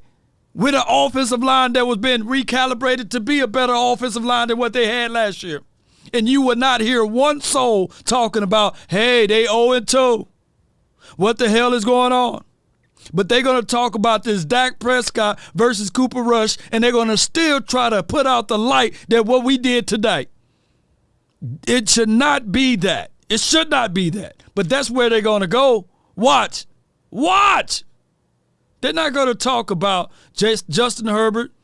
What's their record? Is like 1-1. They're not finna talk about that. They're not finna talk about the pick six that he did. They're not finna talk about what Joe Burrows did. They're gonna talk about, hey, he was so heroic that he nearly came back, but they lost because there wasn't enough time. They might change the rule and say, hey, let's add 5 quarters in. The 301, you're live. Hey, Law, what's going on, brother? Not much. Hey, man, I'm a Dallas Cowboys fan here from Northeast D.C., man, and I was one of the guys that was, on the line before you came on, and we was having a debate about, Cooper Rush and Dak Prescott, and all I was asking the other brother was, man, compared to Dak Prescott, do you think that Cooper Rush, had a better game per se than what Dak Prescott would have produced? You dig what I'm saying? Like, we done seen Dak. I love Dak, bro. You know what I'm saying? I love Dak since the minute he stepped on the field. But, bro, like, the man overthrows numerous passes. We didn't even know that Noah Brown can do the things he did today. You dig what I'm saying? And, like, he overthrew CeeDee Lamb, I think, on one pass. But they connected well, brother. Like, on every other pass they connected on. You know what I'm saying? So, with that being said, you try to tell me that CeeDee Lamb never had a 100 yards reception with Dak Prescott under center? Are you trying to tell me that we're going to dismiss being 12-5 and all of that with Dak Prescott? I get it. I'm not dismissing that, right. But Dak leaves a lot of missed passes on the field that could have been completed. You know what I'm saying? It's a lot of mistakes that we got to make up for at the end of the game. You dig what I'm saying? I feel what you're saying about Dak Prescott week 1 being rusty and not playing a single preseason game, and he looked like what's on the most bottom part of people's feet. He had a horrible game. Just like Aaron Rodgers had a horrible game week 1 last year. It would have been the same situation and scenario for him if he got injured his week 1 and didn't get a chance to reclaim what he can really do out there on the field. It's a terrible situation to put Dak Prescott in a situation like that, though. Right. I mean, I understand that. It was just I appreciate you for calling in. Yeah, I thank you, though, dog. I don't want you guys – see, this dude, Cooper Rush – y'all act like Cooper Rush didn't have a single solitary mistake. And y'all got to understand football when the dude said that they played complimentary football today. They rushed the ball today. They made sure that they understood to be a sound-minded game, and that's what the Dak Prescott should have looked at last week, of playing a sound game of complimentary football. Now, I'm damn sure I ain't a Dak Prescott apologist. I'm telling you guys for what it is. You can't have a guy that didn't play a single game in preseason to look like he walked on water the week 1 against a team that just been 1 year removed from being in the Super Bowl, that matched up and looked at things of what you did to them last year on how you was able to put up all of those yards, and then they said, okay, we're going to take that game plan and we're going to make our necessary adjustments. And they did that, and they won from that. They did. But this game, yes, there were a lot of close calls. I had a lot of people at halftime at the edge of your seats because you thought that the game would have been over with. Now, would you be still having the same energy if we were to lose and say, well, if Cooper Rush get these things good? But people have the Mandela effect already inflex less than a minute after the game. Y'all refuse to look at it like, hey, there was nearly two to three pick sixes that could have happened. And I'm not going to rain on Cooper Rush parade. I think that Cooper Rush is a dog good quarterback, but let's pump the brakes a little bit, Cowboy Nation, and just be happy that for once this team played balanced approach on the football. They put the ball in the belly of Ezekiel Elliott and Tony Pollard. They got some plays out of the mud. Trust and believe, we probably don't win this game.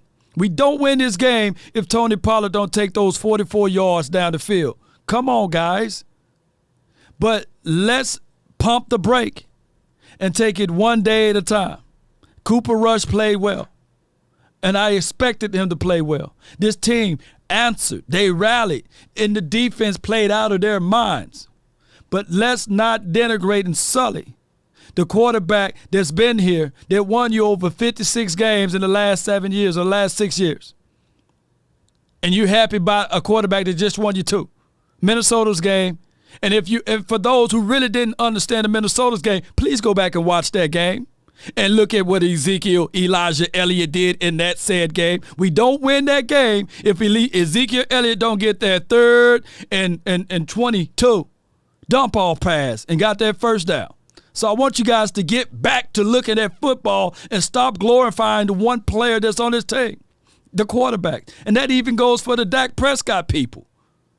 If you want to win the freaking Super Bowl or get back to the playoff, you got to play complementary football. It's not about one person.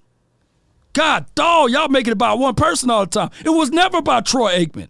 It was never only about Michael Irvin. It was never only about Emmitt Smith. It was a collective.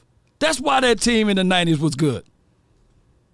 God, dog, y'all so stupid sometimes. 614, you live.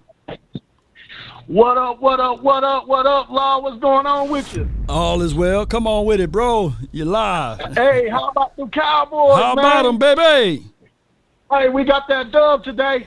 Hey, we did what we supposed to do in the first half. You know, the Bengals run a 4-3 defense. There you go. Now, the best way to get around that 4-3 defense is to do what? Run the ball. That's what we did. We ran the ball down their throats. But what I don't like is that we kind of slipped in that second half, though. We got to kind of pick it up. But we can wait. We can wait for all practice this week to beat up on them Giants next week. We do got the Giants, don't we? We do. Giants gonna have a whole plan to try to take away. Yeah, we can work on that. You know what I'm saying, during then. But yeah, it's a lot of talk now. Now that Cooper Rush got this game off, you know what I'm saying? Here come the comparisons. We got to stop with the comparisons. Cooper Rush did what he's supposed to do. It was a few little check downs that he missed, that he overthrew or underthrew too. A lot of people not paying attention to that, but want to blame Dak for missed passes and shit. That don't make sense. You know, you got to cut the shit sometime and just, you know what I mean, just accept the fact that we got the win, you know, because now it ain't going to be just about Dak. Tomorrow they're going to talk about Zeke tomorrow too. Right. You know what I'm saying? And people just gotta think like, man, that's just what they're gonna do. They're gonna talk about them to take them out of our game plan and try to get rid of them and get them to go to other teams so we can suck for real.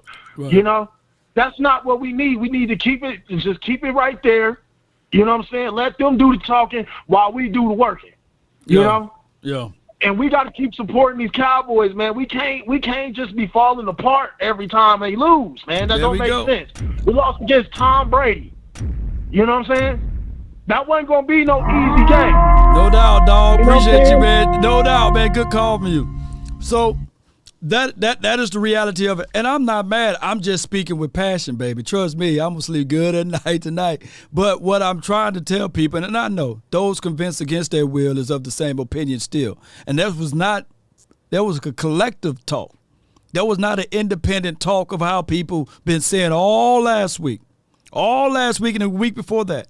Y'all been so doggone negative and y'all so weak-minded that y'all listen to the 4 and 3-letter network that y'all don't know the truth when it's hitting you. You see what I'm saying? So now it's my time to shine, baby. So the 4-letter network, they gloated and laughed about us all last week. I the only one kept the faith. I'm talking collectively.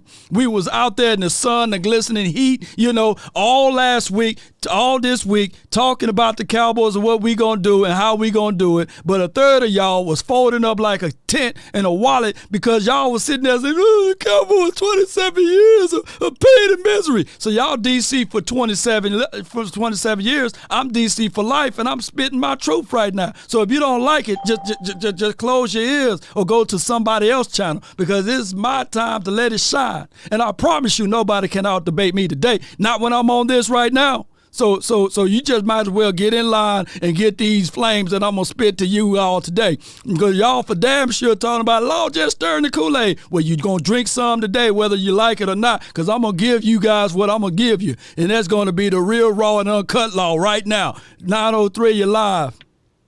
All right, you better tell them, Law. They better know, because I'm going to let it shine today.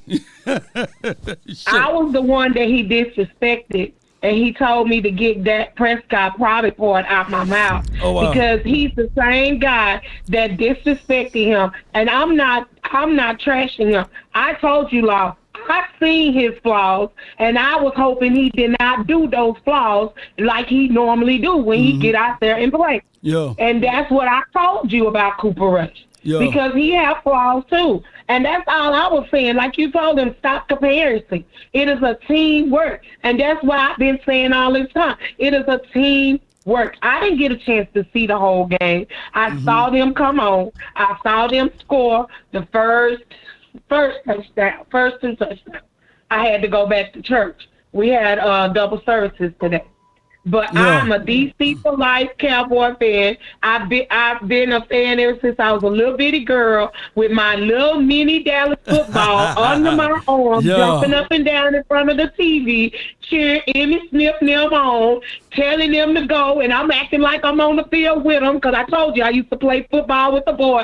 So I'm up there just really in there in front of the couch, just running with the football in my hand, like I'm running down the field with Emmitt Smith them. And I'm like, go. My grandmama hollering, go, Emmett, go. That's my boy. Because my grandpa's last name was Smith. So, when she married him, it changed her name. And they said, look at our boy go, Rachel. But anyway, God bless my grandparents. So all my grandparents gone, but then with some good mamas, I remember. But I just want y'all to be encouraged. Like I always told you, stay positive. Yes, I was down about it last week because I'm like, this dude is pickle. Sometimes he does good and sometimes he does not. And all I was saying is because he was talking about this man money, that played on his franchise quarterback tag for all these years. And then when, like you told him, it was not his fault. I said it was not his fault that Jerry Jones and CeeDee Lamb waited. So appreciate don't blame him for that. Appreciate you so much, Lady Jessica. Thank you so much. You have a good one, okay? Yay. Yes, indeed. That's a good call, bro. All right, man. Let's go. I got my guy, the OT, man. Hey, I appreciate all what you do, man. You live, my brother. What's up, ladies? Let's go. I'm happy, man. It was a good game, and people out here trying to be negative, man. Just celebrate the win. I don't care who wear the jersey. Once the Cowboys win, the Cowboys win. Right. And the narrative, people are not going to talk about how bad the Bengals were. You took exactly what I wanted to see, right? Yeah. They're going to find every excuses in the book tomorrow not to give Cowboys the credit. Right. And they will find all the reason why the Bengals lose and this and that. But I'm happy we won, and hopefully we can beat the Giants next week and we can be 2-1. Right. So glad we won today. And all the haters, people who never, ever invest a penny into the Cowboys, these bandwagon fans who come on here and be talking negative. Yeah. I don't care who wins, man. Cooper Rush is the quarterback on the Dallas Cowboys. Is next man up. Yeah. Okay, Dak Prescott could have been gone for the rest of the season. It is what it is, man. Whoever wear the jersey, let's just support the players and hopefully we can win. That's all it is, man. Yeah. We are one team. It's not individual. It's a team sport. They're going to ask who won the game. They're going to say Cowboys won the game. Yeah. They don't say individual players win the game. So we should stop all this stuff, man. Whoever wear the jersey, we should support them and cheer them and hopefully they can be the best player we wish they can be. And that's what it is. So let's go, man. Let's go. Let's go, baby. Appreciate you, man. Yes, indeed. That's the guy. That's the man with the plan, man. That's the OT, man. Hey, he don't want none of the shine. I promise you. I tried anywhere and anyhow to give this man the shine for his. But I'm gonna gloat because he don't want to. I'm gonna gloat a little bit, man. This dude, he sponsored that ticket to that game today, and that was over $1,000 that he put to the side from his money, from his budget, to make sure that a fan can have a smile on his face to go to the game. And he's putting aside some more tickets. The Lions game, the doggone Eagles game. This is man reaching in his pocket. He hit me up and said, hey, I want to put a smile on a Cowboys fan's face, and I want them to go to the game, especially if someone who never been to the game. That's what I want to do. That's what I want to do. And that's what he did. He did it last year, man. And that goes a long way. That is love, guys. That dude could have did anything with his money. He could have did anything. But he went and purchased something so that someone else can have a good time. Oh, excuse me, have a great time. And by the way, that Cowboys culture, he had a great time today. Let's go, and I love it, man. I don't like it at all. I love it. Shout out to you, DOT, man. I appreciate you, man. Love you to the moon and back, man. All right, the Jake, the Great, you're live, baby. Jake, you all right? Yo.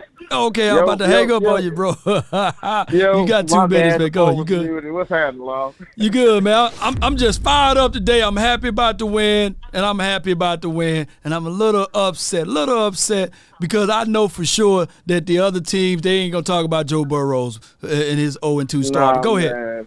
Don't be upset, Law, man. Yeah. Because if anybody deserves props, you've been holding the Cowboys down. Everybody was saying the season was over, and you've been out there in the hot Texas sun, the Cowboys Experience, doing your thing, man. So, you know what I mean? Gloat. We ain't eating no crow today, man. Enjoy yourself, man. Talk your stuff. But you know one thing, though? I made sure I called during halftime last game to say, hey, let's get behind Cooper Rush. Don't give up on this team because there's only one Tom Brady. What I seen from that defense, I'm like, you know what? We're going to be all right. And all we need is 4. If we can manage to get 4 games before Dak Prescott comes back, we're going to be all right, man. This is time for the real fans to stand up. People that have been with the Cowboys from the jump. Mm-hmm. You know, DC for life. That's all I got, Law. Oh, that's all you got, bro? Appreciate you, man. Thank you. That's all I got. I'm just going to enjoy it, man. Enjoy it, man. One game at a time, man. How about the Cowboys? Let's go, baby. Yes, indeed. Well, the Bengals fans, please call in. What Bengals Jerome, man? He was talking all that Donkey Kong side stuff. And I said, well, we'll see about it. He ain't nowhere to be found now, man. Oh, my gosh, man. And Bengals Jerome can't find Bengals Jerome. 205, you live. Yeah, Law, man. My brother was the one who did respect that later, but I had to get on to him, you feel me? Okay. But one thing I just want to say is I see where some people, you know, where they just come from when they talk about that. He had some bad games. They say he ain't got it done in 8 years, really 7, but it's cool. You know what I mean?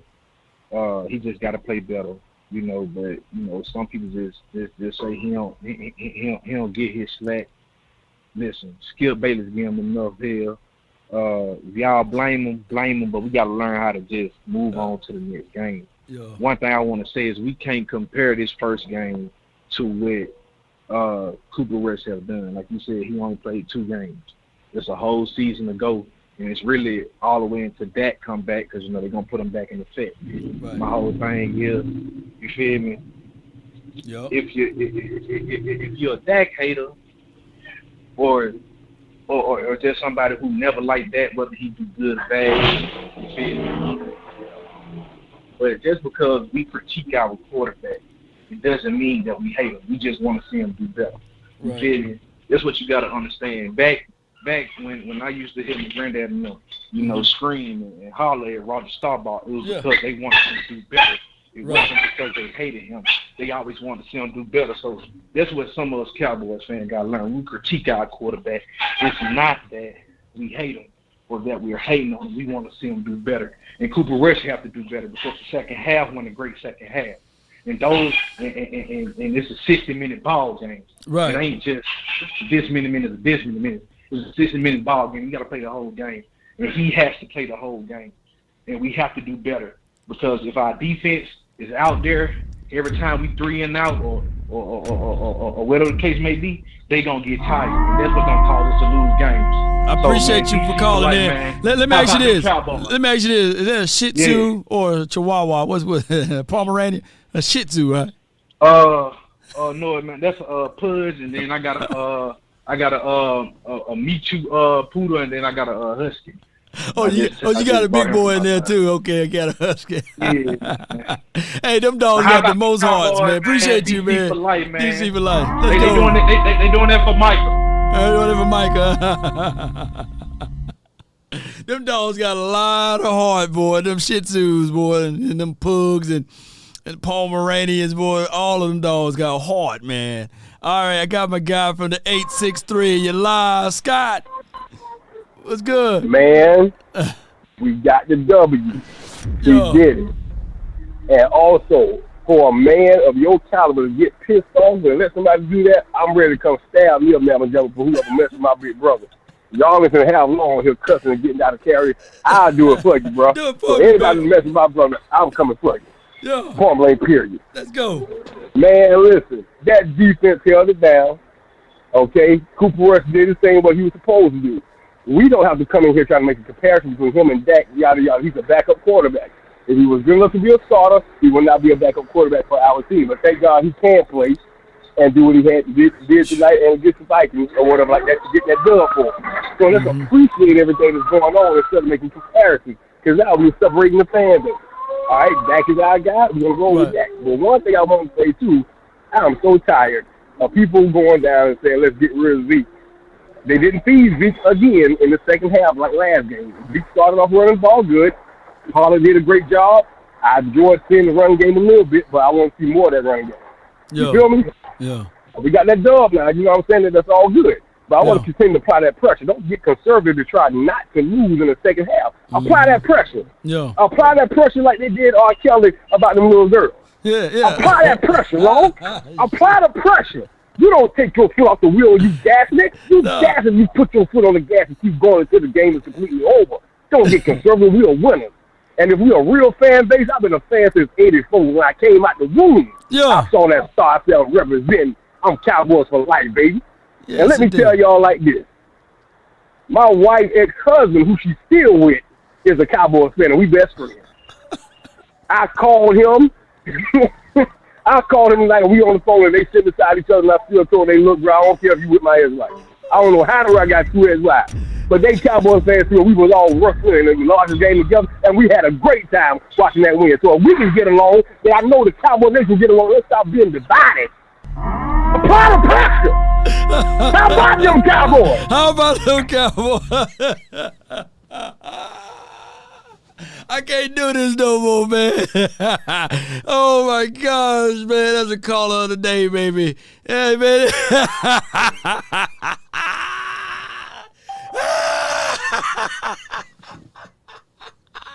Hey, he said if they can get along together. Oh, my gosh, man. I can't do this, man. All right, man. We got my guy, man, from the 860, man. It's the VIP Lounge, baby. Lord VIP, baby. Oh, yeah. Lord, there's a couple of things. Let me get these things off my chest first. Shout out to our rookie, because I know everybody was throwing him under the bus. Oh, he's not ready. My boy, Mr. Nasty, was showing him and showing our Cowboy Nation what we have to look forward to for the next 10 to 15 years. Yeah. So, if you watch Steele is a better run blocker than he is a pass blocker. Keep him in his comfort zone. I was afraid once we start completing passes, our OC gets distracted. The virgin, that virgin blood starts coming out of him, and he gets all fumbling over himself. And in the second half, we got away from running the ball. That's why we went to 3 and outs, because he got past that. Yeah.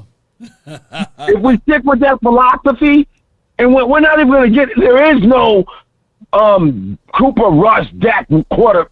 Look, bruh, these are the third of the nation that walk around here that if we win, lose, or draw, y'all got a problem with the boy. Yeah. If we win, lose, we just won the game, and y'all picking flaws. There was four Cooper Rush throws that were a hairline bounce away from being pick sixes. Was y'all going to keep that same energy? Right. So cut it out.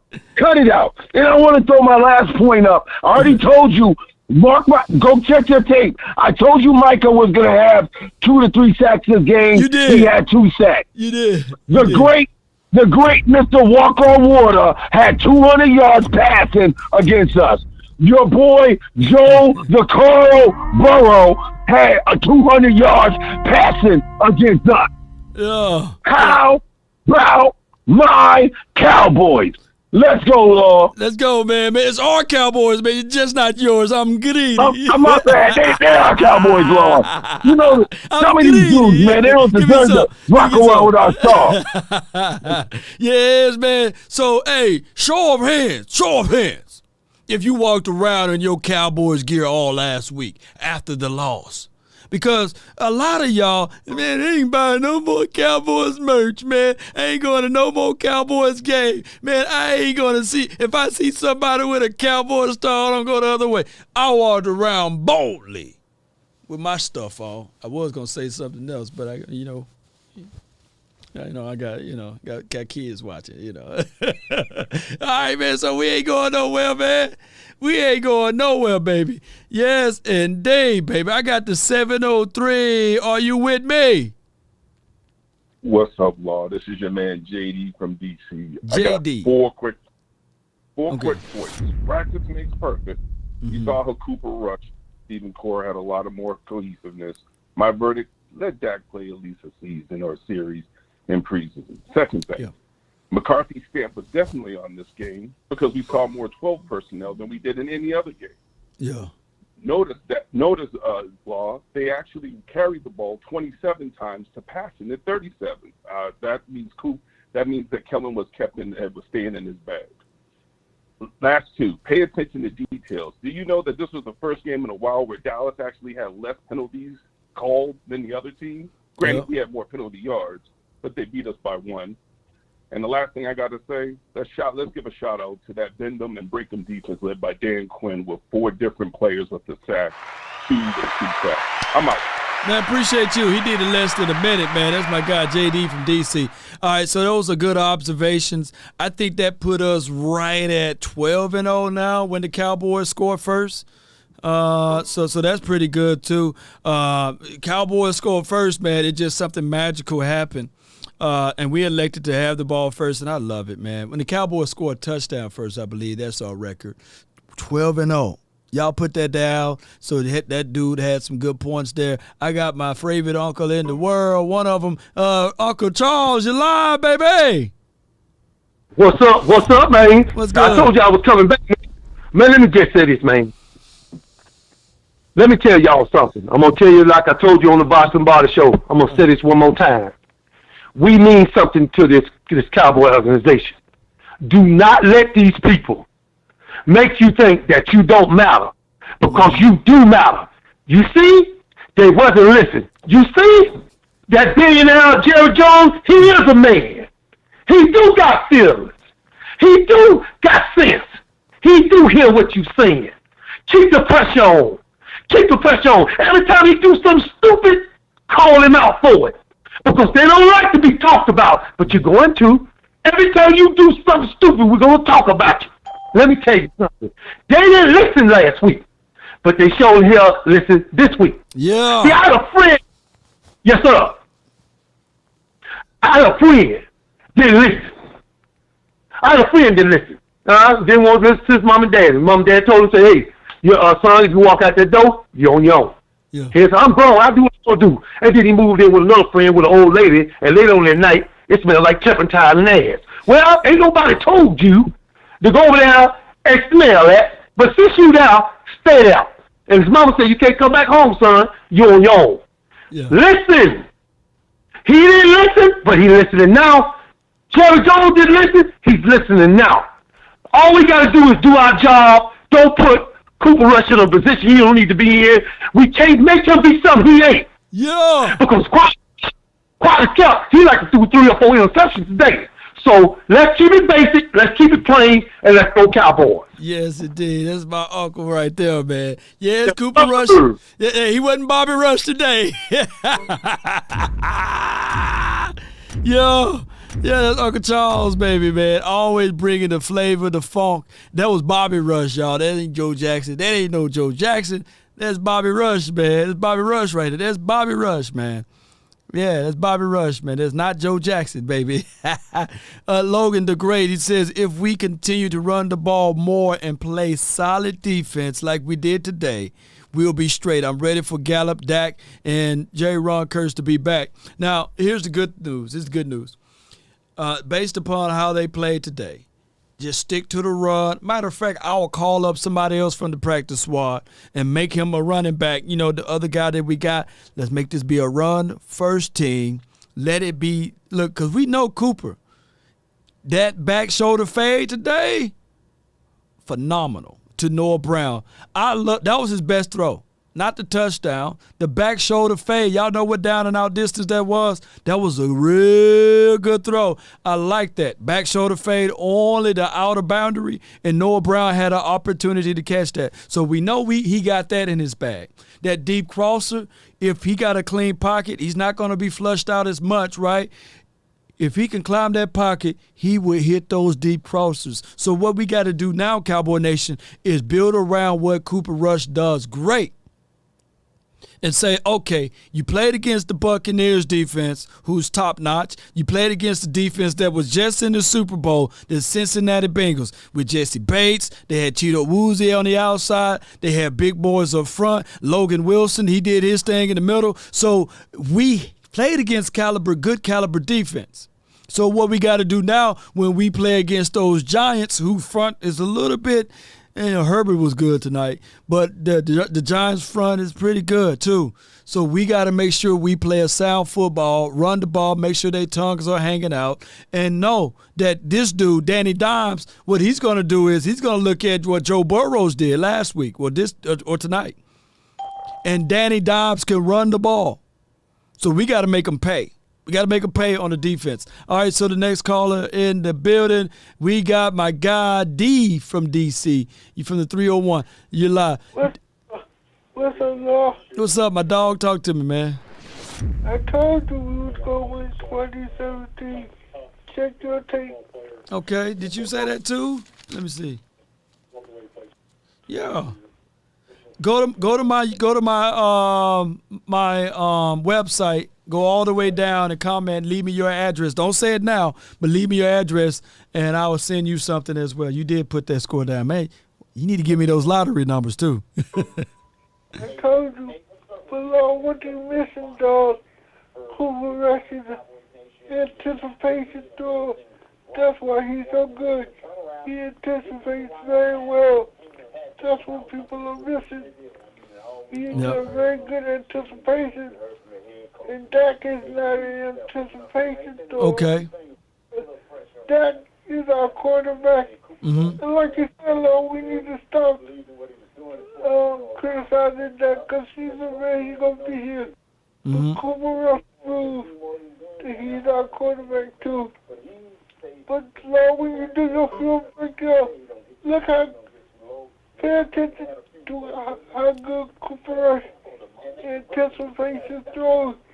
He throws the ball way before the receiver makes the break. Pay attention to that, Law, because he did that at Central Michigan. He's a very good anticipatory thrower. That's why he's so good. That's what makes up for his arteries. Yeah. He throws the ball way before the receiver makes the break. When you look at it, you can, tell me what you saw. No doubt. No doubt. I will break that down, and I appreciate you so much for calling. Let me hear you say it before I let you roll. How about them Cowboys? We did it, Long We did it, baby. Appreciate you, man. Appreciate you, man. I appreciate the mods, man. It hurt my heart, man. Some of y'all out here. Y'all need a life, man. Some of y'all need a life. Y'all do. Y'all do. Y'all need a life, man. Some of y'all need a life. For real. I ain't gonna go into details, but some of y'all need a life. All right, I got my guy Aaron Long, baby. You live, baby. Lord, what's the deal? I told you, man. Down goes Frazier. Down goes Frazier, man. So we're going to do it like this, you know. I don't know. I mean, defense going to hold us. If Cooper Rush can make the right plays, we're gonna be good. Giants is nobody to sneeze at, but we still going to spank them. It's Daniel Jones, so we're going to be good. No doubt. We're going to be real good, dog. We just got to stay focused and get back to it, bro. That's what we got to do. We got to stay focused. Right. Make sure that our defense deliver. Make sure that we make things in comfortable situations for them and continue to apply the pressure. Those things, unstoppable. And, you know, like you said, like, we run first, control the clock.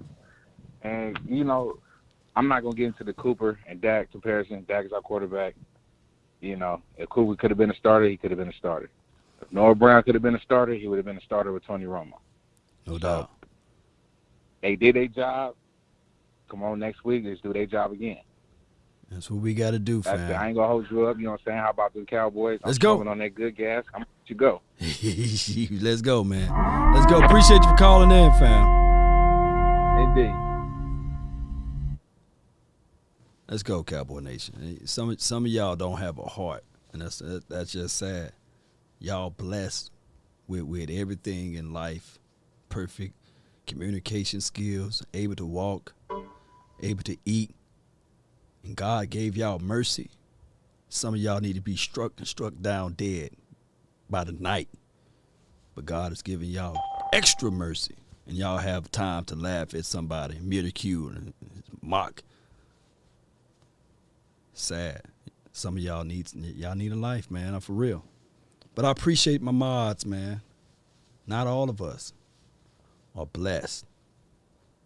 Y'all crazy. Y'all crazy, man.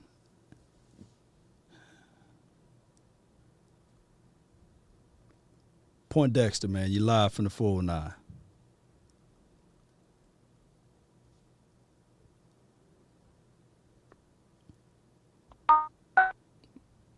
Point Dexter, you live, dog.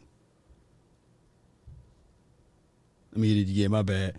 Point Dexter. Dog. Let me get right. I don't know what's going on with that phone right there, Point Dexter. What the hell going on with that phone? There we go. Point Dexter, you live, fam.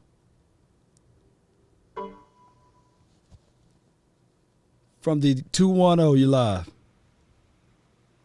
Hey, Lord, what's going on, brother? This is Q calling you from the Caribbean, man. How you doing this evening, man? Doing good, Q. Appreciate Good, man. Yeah, no problem. Hey, I just want to hit on a couple things. I know the time is clicking. Hey, I'm glad you smashed that whole Dak Cooper thing, man. But I want to talk about the little things, man, not the obvious that right. A lot of people don't see. Barr and Fowler, man, that experience right there, it's not going to show up on the stats. But they gave you some stuff tonight, man. They gave you that experience, but it's not going to show up on the stats tonight, man. I'm glad they got an opportunity to get in there. But I just want to know what's going on with Law, man. You guys, I caught a video that you and a couple of your cats did down in Frisco. I was watching it from the Caribbean, and you guys, they were signing autographs, and one of your boys asked Law how many sacks you're going to get, and that was a kind of some teasing at that time. And I just want to know, man, I'm hoping, because he said 20. I heard him say it. He said 20, and I'm hoping that he can prove us wrong, man, because he's got to start stacking. Man. I just want to get your opinion on that. Is he because I'm not able to catch the game over here. Right. So I try to watch. I try to catch the highlights and everything. But we need Law to step up. I'm the kind of person that never go in another man's pocket. But guy, come on, man. You know, we need you to step up, dog. And when he steps up, I think this defense is just going to take it to another level, man. I just want to get your opinion on that, brother. And thank you for taking time to hear me vent, man, okay? No doubt, man. That's a good call for you, man. I'll just answer this one off air, but I appreciate you, bro. All right, so the thing is with Parsons is good. D-Law is the type of guy that we see digress in so many ways, man, on his pass rushing. He's good on run stops, but he's just not able to make any play on pass rush. We see guys like Dorrance Armstrong, Fowler at least getting in the backfield. And for a long time, I looked at D-Law like this right here. Maybe it was because they were double teaming, triple teaming him, right? And then all of a sudden that went away. And then we saw the abilities of D-Law still dissipate. Like, what's going on? So only thing I can tell you guys from here is that we got us a hell of a run stopper out of D-Law. I don't see him as being a double-digit sack leader or something like that, but I see him being an impactful player on run stoppage and a guy that got veteran experience out there on the field. He just can't get to the quarterback. I don't know what that is. Maybe flip him to the other side. He playing on the side where the quarterbacks can see. But normally, D-Law plays a hell of a game, a hell of a good game when it's against the Giants, against those type of opponents. Yep. So let's go to the next caller from the 301. You live. Oh, Law was good, man. This is your man Rob B from this morning. I told you we was gonna get that dub. Yeah, dog. I expected us to win. Yeah. But I'm gonna say this, man. They say everything big in Texas. Right. And I'm gonna use controversy, right? This whole quarterback thing. Right. That's our quarterback. Cooper Rush showed up and just did his job as the backup, right? Right. We just need to go ahead and roll and move forward with that. As far as the defense, they're playing lights out, but I would like to see Kellen Moore scheme some runs that, that Zeke can capitalize on. Pollard's doing this thing. He's not doing so well in the pass blocking, but Zeke, he fills that void and that gap. But I'd like to see him get some runs that, that are structured for him to make things happen. But other than that, man, we the ones that love to hate. They always gonna talk about us. That's just what it is. Jerry got that thing. He built $1 billion dynasty like that. So that's why our names are always in their mouth, whether we win or lose. And then the last comment you made about D-Law. I mean, he's a run stopper. That's what he's doing now. But that's his role. That's his job. As long as everybody do their job, we stick together. We good to go. We need to hold down our nation. Dak our quarterback.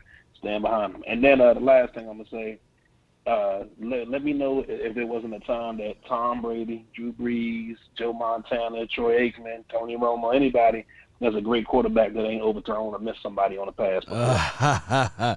Man, Dak is the only guy that does that, But I get what people are saying. Hey, I'm happy about this win. I just hope that we can stack these wins together, get on a a run. And let's get it, man. And I think that the Cowboys should do that. For real. Run the ball. Run is the name of it. Run the ball, get on a winning run, we're going to be good to go. At the end of the day, a win is a win, and then you stack them together. Shoot, people stop looking at those stats. They just look at their win. I appreciate you, man. Let's get this money. Let's get it, man. Shout out to him for the 301. All right, so Cowboy Nation, here's the thing. My guy from the Broncos, Russell Wilson, when they won their first Super Bowl, he averaged right at 180 yards a game. I think it could have been less than that. Y'all can check the math on that. Because they ran the ball, played sound defense. They didn't ask him. They didn't ask him to be the end-all, be-all. Just run the ball and don't do too much. And don't do those interceptions and those fumbles and those risky throws. And when it's 3rd and long, if we need you for that back shoulder fade, then we give it to you. Those are the reasonings on how you win in the National Football League. All right, so from the 804, you live. D-Law. What's going on, baby? Talk to me, fam.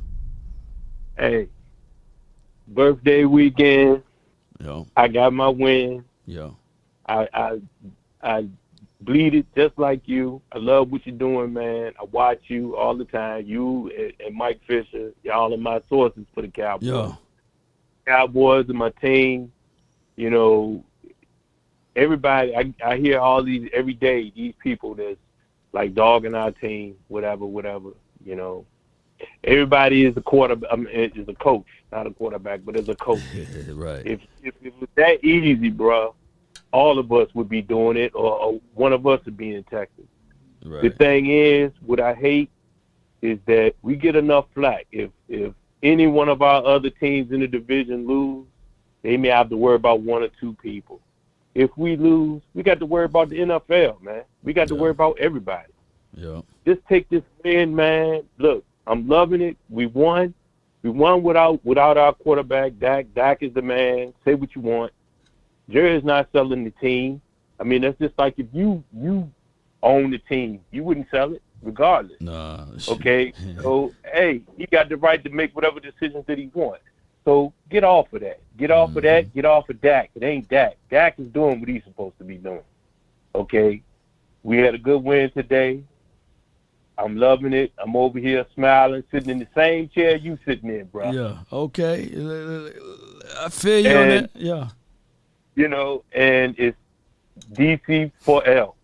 Not you for know sure, what I'm saying? man. I appreciate you so DC much. for L. Yes, indeed. Last thing I'm gonna say is, how about them Cowboys? And in a couple of hours, happy birthday to me, brother. Yeah, happy birthday 54, to you, man. Appreciate it, baby. 54. We got that win that I was looking for, and I appreciate you guys for doing what you're doing, man. Appreciate y'all, man. Yeah. Yeah. Let's go, Cowboy Nation. Look, I got a soft spot, man, for the disabled. I got a soft spot for those, man. So people call in. Look, I want everybody to be respectful, man. I get it. You know, it's fun to key and laugh at people, but that's okay, man. But just don't do it over here. That's all I'm asking for y'all. And let's put our prayers together for people, man, that don't have the abilities to do the things that we do, you know. And I always fight for the underdogs. My little brother would tell you, man, I go tooth and nail. I would fall on the sword for somebody, especially as an underdog, you know. So Cowboy Nation, just be respectful of that. I'm trying my best. I'm trying my best not to be so angry where I say some things because my voice is so powerful that it will shake inside your body. I'm trying real hard, but that's just me. It's just me. That's just a soft spot on me. So, hey, y'all tighten up over here, man. Y'all tighten up, man. And y'all got to be better than that, too. And that's just how it is, man, because you can't help what body you enter into as far as your soul and your existence and your being. You can't. You definitely can't. All right? So let's keep it clean over here, Cowboy Nation. I got my dog, Point Dexter. You live. I hope I can hear you now, man. Yeah, I hope so. Hey, man, Yeah. check this out. Talk to me, man. I appreciate you getting a little bit on your soapbox because I grew up with two friends that was disabled, and I got about a couple of 3 ass whooping behind taking up for them. You get what I'm saying? Yeah. Because I'm always going to be there. And we've been friends. I'm talking about now. I'm 61 years old, man, and we still friends. And we still, you know, and they are my heroes. You know what I mean? So don't even go. I don't even have to go there with people, man. Come on, don't even go there. Yeah. But it's hard to win a football game in the NFL. It's hard. We are happy. We won a game. Oh, we weren't supposed to win this game. Yeah. Nobody picked the Cowboys to win this game. This is about a team. This is about an organization. This is about listening and saying, okay, we need to commit to running the ball. Our defense. Let's play to the defense. One thing about this game, and somebody else brought it up, but this is a big one. 5 penalties. 5 penalties. Yeah. That means something. When you have so many penalties, that means that this team is starting to focus. They're starting to focus and be aware. When you showed the film of Dak throwing the ball, I don't think Dak had no time where he could climb the pocket. Every time he was throwing the ball, he was on his back feet. He had to throw through hands and everything like this here. It's about a team concept. It's about doing the things to win a game. The reason that Dallas won the game, they didn't give Cincinnati enough possessions. If Cincinnati would have had enough possessions, they might have won the game. Right. But the game plan made it so that Cincinnati didn't have the possession, that each possession that they got, they had to cash in, because we was cashing in early, with 3 or 7, playing the field position, running the ball. Cooper did a good job. He's not the be-all, end-all, but he's enough to win. It takes a lot to win a football game in the NFL, and we just need to be in it and win it. No doubt. How about them Cowboys? No doubt. That's my guy, man, Poindexter, man. Oh, my God. It's good wisdom. All right, both teams had 10 drives. With that being said, the yards per drive, that's the major. That's the major right here. That yards per drive is 3.8 for the Bengals, 5.7 for the Cowboys. 5.7, I tell people all the time, quick math, 5 times 3 is first down, right? So our drives were more executable plays, right? And it was just more solid drives so that we can continue to have the ball and score. Outside of that Schultz fumble, you guys understand, if Schultz scored that ball, I think that we would have left the Bengals right at 9, and it would have been a whole different outcome. If we would have had 20-9, it would have been a whole different vibes of it, right? But it is what it is, 20-17. Shout out to those boys, man, and I appreciate everybody for jumping in. All right, so let me do this. The conference has been locked. Okay, we're going to let everybody else in here, man, one at a time. I appreciate y'all. Aaron, did I already get you, though? I thought I already had you on the line. Aaron, did I get you already? Yeah, you did, Law.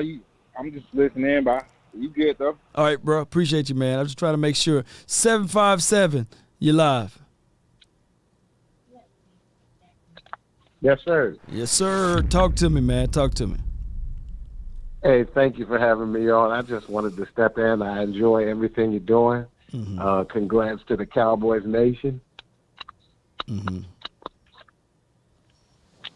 I'm here. I'm so sorry. I know, it's your time, man. It's your time. I'm just here for you. Go with it. Thanks for bringing us in, Law. I'm new and out here in VA, but congrats to the Cowboys Nation for the win. We're happy. I'll take them how we can get them. However we can get them. Yes, sir. And,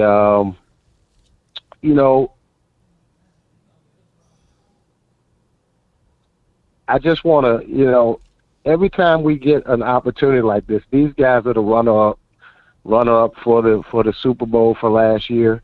So things like this, I just want to just kind of savor it. And, I felt bad last week after we took the W because I really felt we should have beat Tampa Bay. Right. I thought we had what it took to do it, but happy that we got the win today. But there's one thing I want to say, and I'll say it and I'll go. But with Dalton Schultz, and I hate to pick on a player because, I'm not out there playing with him. I don't know everything that's going on looking at it. But I really feel like with Ferguson that we got, the rookie, and Hendershot, bring these guys up because they block, and I see that they can catch. And I would think about using him as a commodity to maybe make a trade and get something that we can use down the line. What you think about that? Well, you can't trade him. He got a franchise tag, so at this point, let his contract end, and then you work out something from there. I appreciate you for calling in, though. Oh, thank you. We'll be talking to you soon. Go Cowboys. All day, man. All right, so Schultz got a franchise tag on him, and pretty much it's a one-off. And they paid him $10 million for this 1-year rental. So at the end of the year, you can sign him and then trade him. That would be crazy. So what you can do at this point is assess what his stats and everything. This is his second game, right? He didn't play a single preseason game. He's still a sure hands catcher. He just fumbled that ball though, and then last game he didn't fight through that block on Antoine Winfield, so you can count that and shoot that up as rust. But normally third or fourth game you see these guys getting their legs up under them, and we will see whether or not they can stand the test of time. But here's the thing that you guys got to hold on your mind with, that if he don't excel from what we see, then he don't warrant it another contract. You just have to go into the drawing pool and make sure that you either draft a tight end or go into free agency, get another tight end. But you for dog sure not going to pay him what he's looking for, and he's looking for $14.5 million. There's no way in life you look at what Schultz displayed for these first two games and say, okay, that warranted what a Travis Kelce is getting, or even a Dallas Goedert, or even whatever Mark Andrews. So we'll find out though. 9:03, you're live. Law. What's good? Talk to me. What's up, Law? Talk to me, man. You live. Man, hey, man, I just want to say, man, hey, that boy Sam Williams did his thing, man. Yeah. Michael Parsons did his thing, man. Hey, man, hey, the Cowboys, hey, we look good. I ain't trying to put too much on it, but hey, we did our thing, Law. I ain't going to put too much on it. We did our thing, Law. That's all I want to say, man. No doubt. I appreciate you. I love you, Law. Hey, I love you, Law, man. Keep doing your thing, man. I support you all the way, 100. All right, man, to the moon and back, man. Appreciate you. All right, appreciate him. All right, so here we go right here. We got the 574, you're live. How you doing, Law? Doing well, man. We just won. Yeah, it was a beautiful game, man. I was a little discouraged, but you gave me optimism this week, and when I saw the game, man, I was just, of course, I knew the defense was gonna do good, but the way that they was playing a little nasty. When I saw those two penalties on the roughing calls or the unnecessary roughness calls. Yeah. But I knew that was. I thought that was a good sign that we was playing with some viciousness, but. Donovan Wilson really impressed me today. It seemed like he was everywhere today. I just, I'm real optimistic about that defense. And, if we could do, with Cooper Rush what we did, even run a little bit more, if we can. I'm optimistic about these games, and when Dak get back, I'm sure he can see, from the sidelines, maybe something that he been missing, when he was on the field. So I'm optimistic, man. You keep doing your thing. I just want to make it quick and say, how about them Cowboys? We got enough haters all week. I just like coming here. Yo, man, I appreciate you so much. I like coming here and being with people who love the Cowboys. No doubt, man. I appreciate you so much, fam. Thank you for jumping in. No problem. Yes, indeed. So we go on the road next week, Cowboy Nation, to Meadowlands, and we got to figure out a way to pull out a dub. But I'm quite sure they're going to go back to this philosophy. I think that the defense travel. Do y'all know that the defense travel? The defense will travel. The run game normally travel too. So let's get both of those things together. Let's get it from the 409. What's on your mind, baby? Oh, is it the 409? Yeah, that's Joe. What? Whoa. Nothing to it, Chief. Talk to me, man. Right from the 409, bro. I just want to say I appreciate all you do. Yeah, appreciate you. Today's game, I was actually surprised. When we went up 17-3, I was surprised. I was like, Cooper Rush? And the one thing I will say, Law, is people going to be like, oh, damn. Is Cooper Rush better than Dak Prescott and all this and that? Man, no. They call a different game plan based on who the quarterback is. Yep. They simplify everything for Cooper Rush. So why they can't do the same thing for Dak? On top of that, I will say I was disappointed that Zeke did not get the carries he should have gotten. When it was time to put the game away, after Cincinnati had cut the score down to 17-9 or whatever it was, or they tied the game. Right. That should have been Zeke time, bro. I think Zeke had like one terrible series, and they kind of panicked a little bit. And he slipped on 2 run plays, and then on the 3rd down, he dropped the ball. And they're like, okay, that's enough for Zeke. And that's where they shied away from him at. But Mike McCarthy needs to take control of this football team, bro. That's the only And way. that's on both sides. That's on the only way. Dan Quinn is actually doing a very good job with his defense. But the offense, come on, man. We'll get it together though. Yeah, I know we're gonna get it together. Uh-huh. I know we are. I see the clock ticking. I'm just gonna say, bro, I appreciate all you do, Law. Mm-hmm. I'm glad you had me on the show today. Cowboys got to win. Appreciate you, my dog. You my dog, man. I appreciate you, fam. Appreciate him. It's a good call from him. All right, and we got 3 more callers live here, man. All right, so I got my guy from the 971. You live, baby. Hey, what's happening? And everything, man. It's your world, JP. Hey, good win today. I'm glad they won it today. I'm just disappointed in Zeke, and I'm disappointed in Anthony Brown. So, Okay. So how many carries Zeke had today? If I'm a betting man, let me see. He had 11 or 12. Let me go over the box score. He had 15 carries for 53 yards. Oh, you give half of them to Pollard, then.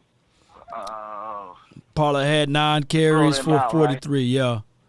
And then Pollard had that big scamper on the side. So, a big day for Tony Pollard today. So what is Zeke doing? Is Zeke staying on the field because he's jealous of Pollard or what? I mean, without Zeke, I don't think that you will have your quarterback out there. You will have Will Greer out there. Okay, that's what you think? So, hey, is Zeke washed up or because he all right? I think Zeke is Zeke right now. The play design, running it up, going to the drawing pools, and only do that about once or twice a game, right? And look, they did it too many times. I think Zeke is still a good running back in between the splits. You needed that. I think he ran pretty good. He blocked pretty well for your quarterback. I think he kept your quarterback upright. I don't think that Tony Pollard can be asked to do that on every down. I love Tony Pollard, by the way. So you call Tony Pollard for the sweeps and the tosses, right? And you keep Zeke out from trying to hit the edges. It's a no-go, right? I keep all running backs in. I like the 20 personnel look when they put Zeke and Tony in the backfield at the same time. I just think that they need to do variations of all. Yeah. Yeah, combination. Oh, okay. What's your assessment on Brown today? On Anthony Brown, solid. Yeah. Appreciate you for calling in, fam. So it's a good call. You going already? It's time, man. What you got? You got going already? Yeah. What you got? Hey, I'm just saying, man. I ain't seen Joseph all season. You gotta play him sometime, man. Yep. You need a first down, you go out the ground. You gotta play him, man. I mean, you gotta play him. No doubt, man. I appreciate you so much, man. Good call from my guy JP. So here's my 1,000 truths of it all. Good call from him. But Cowboy Nation, let's be real. Anthony Brown did a solid game, right? I mean, what you're asking for him to do against T. Higgins or against Jamar Chase whenever he was playing on his side is asking for a miracle. And the Cowboys holding, let me pull up this right quick. The Cowboys defense holding Joe Burrow to 199 yards. He only had 1 touchdown. He got sacked 6 times. I mean, you got to give kudos to that. And T. Higgins, 6 receptions for 71. All of that mess that Jamar Chase was talking about for 54 yards. I get it. And T. Higgins, you can take off about 15 to 20 of those plays, 15 or 20 of those yards, because he clearly had a PI, offensive pass interference, on Diggs. So, and they just didn't call it. I think that Anthony Brown, for what he did, was solid. I'm not saying that he can walk on water. He was solid today. And right now, we can only hope that Kelvin Joseph can be a guy that whenever his number is called, that he can step in and do some things. But for right now, Anthony Brown is a contract year for him. He may not be here next year, and you guys may get the wish that you're wishing for or hoping for. But he was solid today. Contract year, his $5 million deal will be up, and the Cowboys will have to make a decision on whether or not they're going to keep him for the 2023. But for right now, he was solid. My guy, is Andrew, you're live from the 430. Yes, sir. How you doing? Man, I'm doing I think well. it was a good game. Yeah.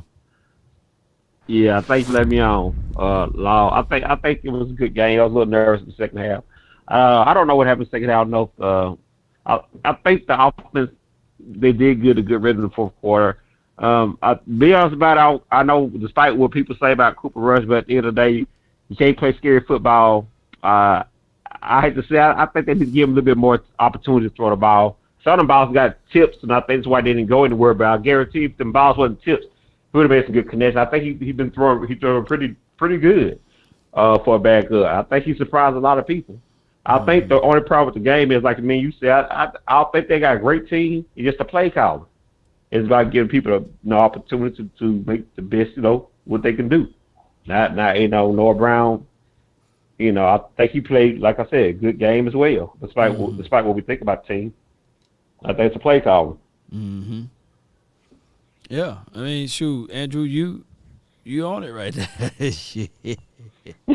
And you can see the difference between the play call this week. I can tell, like, Mark McCarthy did call some of them plays, and I think that made a difference. I don't think the people sorry, but we keep calling a little bunch of plays, like little screen sweep to the side. Hey, man, if it ain't working, don't do it.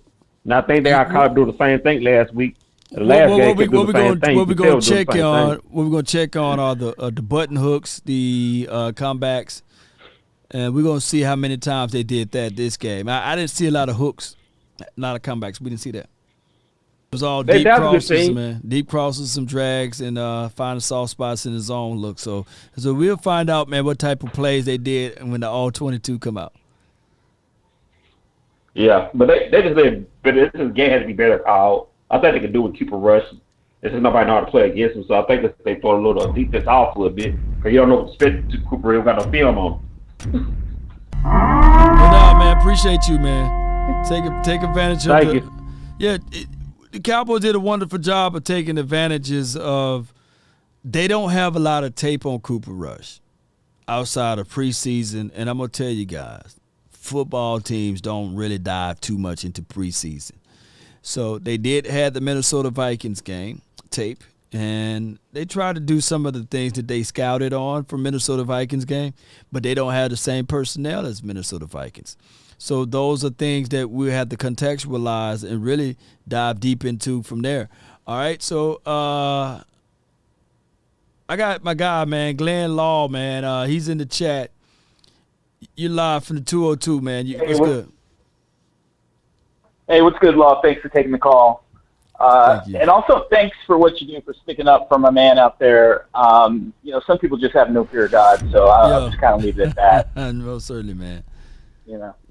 Yes, indeed. And, I'm not perfect either, but I'm 100% with you with what you said. So I appreciate you standing up for him. Thank you, man. So the offensive coaching staff, they earned their money today. And what I saw today is basically Mike McCarthy having some influence over this game plan. I don't know exactly who called what play. I can't get into all of that. Right. But there is no doubt in my mind that they did a lot more self-scouting in this game. And the reason why I say that is because it seems like, I don't know, maybe the last couple of years, they would throw Dak out there and just go 3 or 4 wide and shotgun and say, all right, go have at it. And that is like lazy game planning, right? In this game, they put Cooper Rush under center. I had no idea whether it was going to be a run or a pass on any given play. Yeah, there were some plays where he was in shotgun, but I thought they did a really good job of mixing it up. From a pre-snap perspective, you could not tell whether it was going to be a run or a pass. That goes a long way because defenses are way too good right now. They look at that pre-snap to make a determination whether they're going to be run-focused or pass-focused. The other thing I want to say is that I'll say this and I'll get off, but I think to a certain extent last week, I think the coaching staff looked at the offense as if this was last year. Last year we had a Porsche on offense. This year we have a Toyota. Nothing wrong with the Toyota. It'll get you where you want to go, right? But we can't just go. We don't have the kind of personnel on offense to go out there and just blow people out. Right. That's not this year's team. That was last year's team. That's not this year's team. This year's team is a balanced offense, and I think it's to keep defenses honest. Right. And this team will thrive by being physical and being balanced. And I'll let you go with that. Man, no doubt, man. Physical and balance, man. Those are the important words that if you guys don't know nothing of, those are the important words for this team. Those are the key ingredients, physical and balance, man. The conference has been unlocked. All right, Coach, I see. Thank you for the donation. And just to jump on in, appreciate you, Paul Smith, for the $5 super chat. Thank you, Michael Samodin, for the $50 super chat. You're a good man, Law, and God bless, man. I appreciate you for the $50 super chat, man. Gosh, man, that's a blessing right there for everything, and I really appreciate you guys so much. Woo! I appreciate that, baby. I appreciate you. All right, so and that goes a long way. That goes back into the production team. I kid you guys not. This is just what we do. We don't like the Cowboys at all. We love the Cowboys. And like I said, I don't have a major high-end sponsor that would be willing to just reach into their pockets to support the nation like that. So every little bit counts, and I really appreciate you guys so much for you guys' love and appreciation. All right, so I got my guy, Coach Marv. I open it up just for you, man. We're going to let you spit your mind. Let's go with it. Coach, you're live. What's going on, Law, man? Hey, listen, anytime we get a victory, man, hey, man, hey, it's hard to get victories in the NFL, man. It is. It's hard. Yes, man. So you get a victory. I think we hit a lot of the keys, what I talked to you about earlier today. We had Cooper Rush throw the ball 31 times, but we got close to those carries. We could have did more with that. I don't know what people talking about with Anthony Brown. Anthony Brown is playing good cornerback, man. You know, he gonna get the balls caught on him, man. Every cornerback does, you know. So, but he's not giving up big plays. And when you got, you know, he kind of got a touchdown caught on him. Man, the guy had the ball too long, and the guy got loose from him. So, but he's giving you great cornerback play. You either you move Chase to one side or the other, they still corralled him. Either way he went. So, I think Anthony Brown played very well. And I think that we had somewhat of a commitment. The thing for the game plan for this week, Law, and I hope you push it, is called play action. Yep. Let's yell play action, play action, play action. Cooper Rush should 80% of his throws should be play action passes. Play action is going to make the game much easier for him.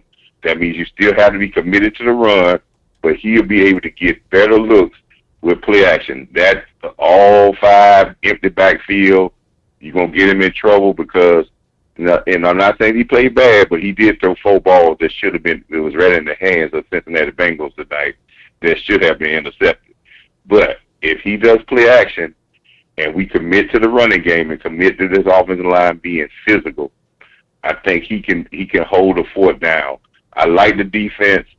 I see that we got the defensive players got a little tired, but that's where we are. We're early in the season. They're gonna get their win, and they're gonna get their stuff together.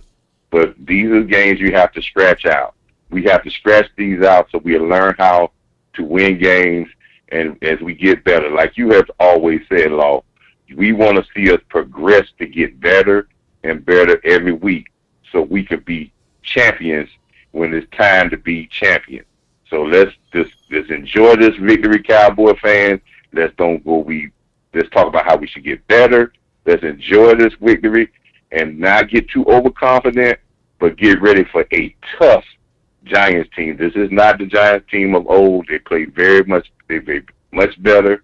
So we're going to have a tough game next week. But, Law, keep doing what you're doing. And I heard you say about the four-letter word network and having all the production. One thing about the production, Law, those people are compromised. Yeah. Like you being independent, you are never compromised. There you go. You're right. Hey, we don't have to say, hey, we'll be right back after these commercial breaks. Now, hey, why don't you grab that person over there that's really, no. It's literally live, though, Coach. That's right. So you got to compromise. So go over there. You're going to show how to make it big without being compromised. So, hey, man. Oh, man. Cowboy fans, enjoy. Appreciate you, Coach Marv, man. Appreciate you, man. It's a good call from Coach Marv. I appreciate you, brother. Yes, indeed. All right. I got to go grab me something to eat before I be compromised. But I wanted to put out this record once again. And I thank those who called in. I appreciate y'all so much, man. But I just let Coach Marv back in for that little snippet. Now I see D Schiff and my guy James. Look, I'm gonna hit y'all up, man, another time. But goodbye. I appreciate y'all, man. One love to y'all, man. I just opened it up one time. I know we would have had 4 or 5 more people and we'd extended this thing. But I got to go grab me something to eat before I pass out over here. Y'all be like, man, Loudon passed out because he went too long. But I'm going to say this. Let me pull this up. Since 2016, the win-loss record for the Cowboys is from StatMuse. I use them for a lot of my records here as far as my stats. The Dallas Cowboys are 53-16, and that is with 25 or more carries. Now, that is the makeup of this team. Now, before the people hit me up and say, well, that is because they was winning the game, and that's why they run the ball more. No. You saw how close this game was towards the latter end of it. You got to run the ball. And the Cowboys hit that sweet number of 27 rushes and attempts. And I dig right into that stat. But let me change the number a little bit. Let me change it up to 27. With 27 or more attempts, let's see what the stat line could be. They 49-13. So that win-loss ratio is even greater. All right, so let me do 30. Do 30 attempts or more. Do 30. Let's do 30. Let's see what the record will be now. We are literally, Cowboy Nation, when we rush the ball, write this down. I think that number, they're going to update it whenever we get over that number. But the Dallas Cowboys have a 42-6 record with 30-plus rushing attempts. And if you guys want to challenge them, they went game by game, and they got the homework there. So use StatMuse as your stat line because they actually got the tangible games that you can go in and do your own independent research if you don't trust what they're saying with this. And what I'm trying to say is that, yeah, we like Dak Prescott and beyond, and we like the Cooper Rush. But if you like winning, you run the ball. You run the ball. And I'm not saying that you run the ball and then you throw around this and throw around that. But no, you run the ball. You run with a purpose. I'm not saying just because the person run the ball that you win the game. No, it got to be a balanced approach. And you can balance this game out with 25 to 27 attempts of running the ball. And we're seeing that, right? So the Cowboys need to get to running the ball. It makes things better. I promise you guys, a third of you guys would love to have a 42-6 record since 2016 if they get back to just running the ball.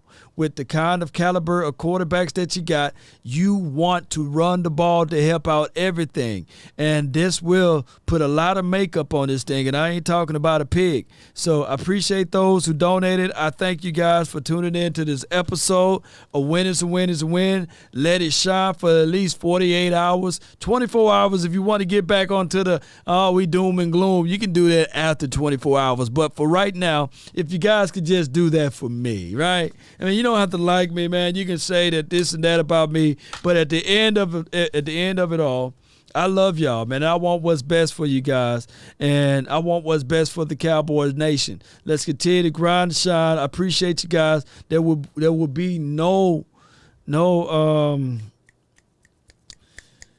Cowboys Experience this weekend because it's a away game. But, baby, the weekend after next, whenever we have the next home game, I want to see y'all out there at these events. You know, we had everybody out at the event week 1, and then the numbers kind of dropped because we lost. But being in a fight is regardless of what's the size of your opposition. You just got to roll up your sleeves and jump in there. When we say DC for life, we're not saying DC for short. Most of you guys thought that the Bengals were going to win today, right? Let them hang, baby. Let's go. The mindset, the reality of it all. We are 1-1, so we're not going to lose every game. The Bengals are still waiting on their time to win the game, right? So let's continue to understand that right now where we at, most teams wish, right? But the league doesn't end in September nor October. And you for dog sure don't want to peak now. We got the same record as the Washington team, right? And I can't wait to see what those Eagles going to do tomorrow. But keep your head high, Cowboy Nation. Come on. Yeah, remember that caller that had us losing 36-6? All of those Bengals, Jerome Bengals, they can't be nowhere to be found, right? I took the lumps. We fought for every single situation and opportunity for right now, right? And most of us are out here blessed with 2 eyes, a nose and 2 ears that can actually hear, a sight, a vision that can see, the ability to wake up out of the bed and walk on your own 2 feet.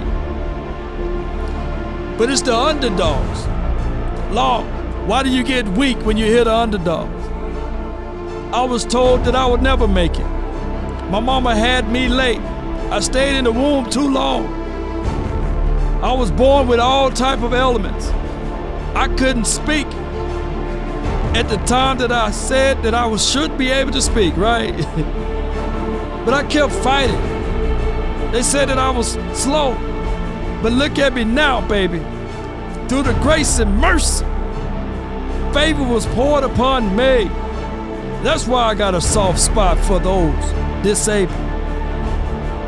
I was the slowest person in the classroom, the one that they said that would never make it. But look at me now with sure will and determination. Through the pain and the triple darkness of my mind, I thought that I would never be able to be at this moment, Cowboy Nation. Never have doors and windows to open up for me. And baby, I'll jump through some windows right now for the opportunity. So Cowboy Nation, stick together, man.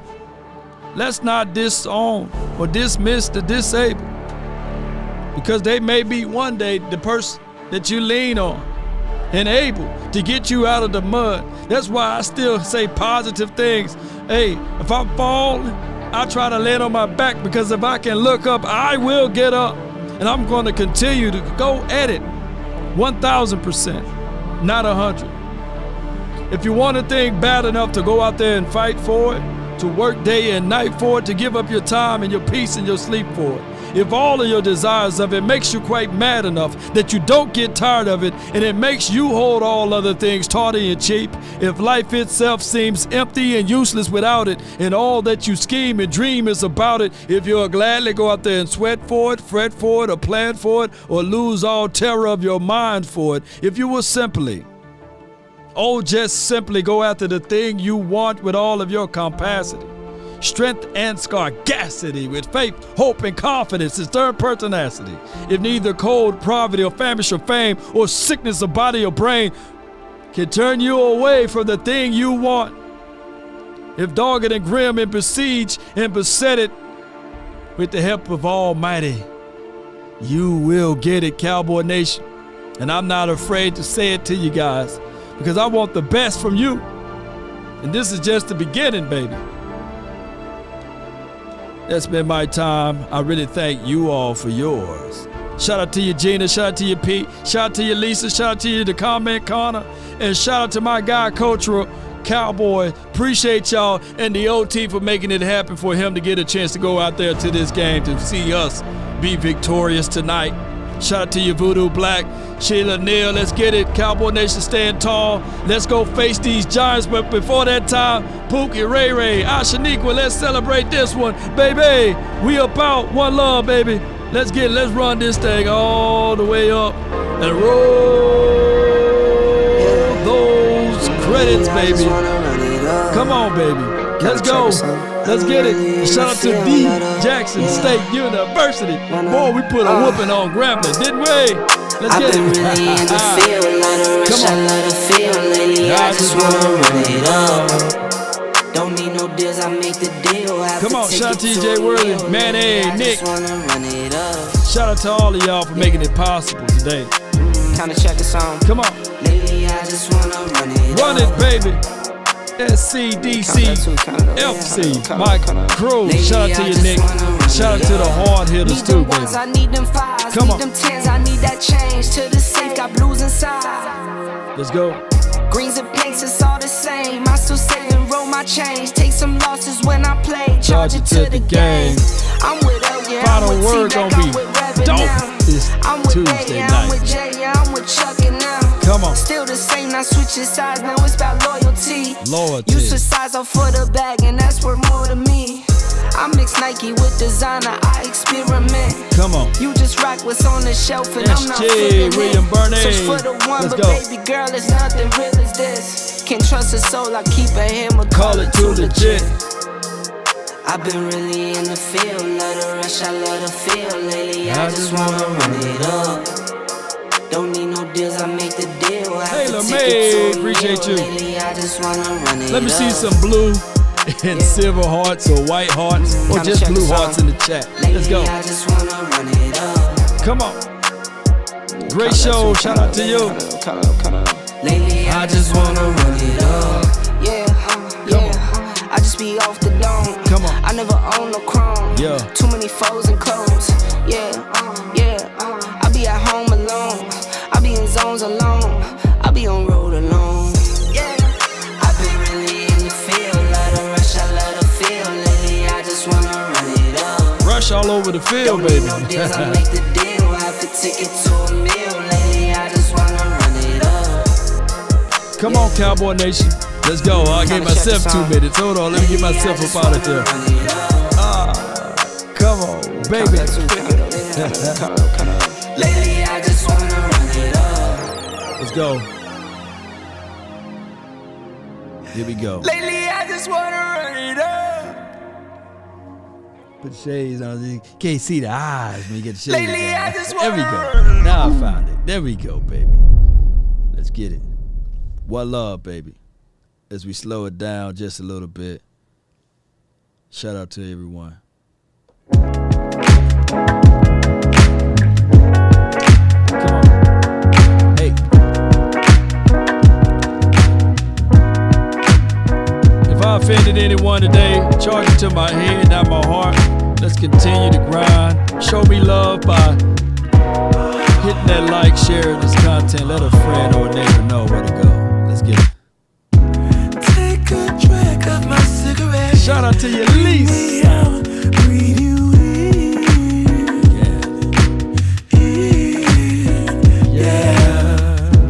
Take a bite of my burger, babe. Save a last bite for you. For you.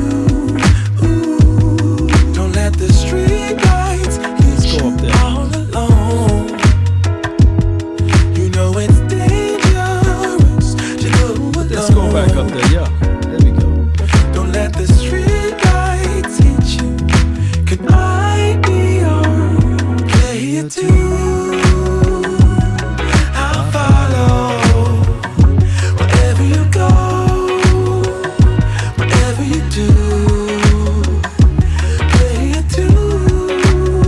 I imagine that right now you're feeling a bit like Alice. Tumbling down the rabbit hole. Another one, and another one. Nope. Gotta throw a party for my day ones. All in one. Don't let the street lights hit you all alone. Hey, y'all let me know if Eastside came in here today, man. I'm looking for put the friends together for Eastside Harold. Don't let the street lights hit you. Really I was born in it. I'll follow wherever you go, whatever you do. Play it too.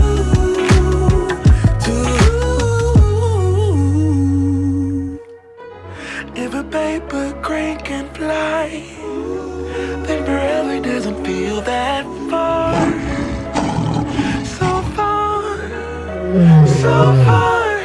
If a paper crane can fly, then forever doesn't feel that far. So far, so far. If a paper crane can fly, fly on, fly on, fly on. Pray for rain, you gotta deal with the mud too. Fly on. Let's go, baby. A win is a win. DC for life.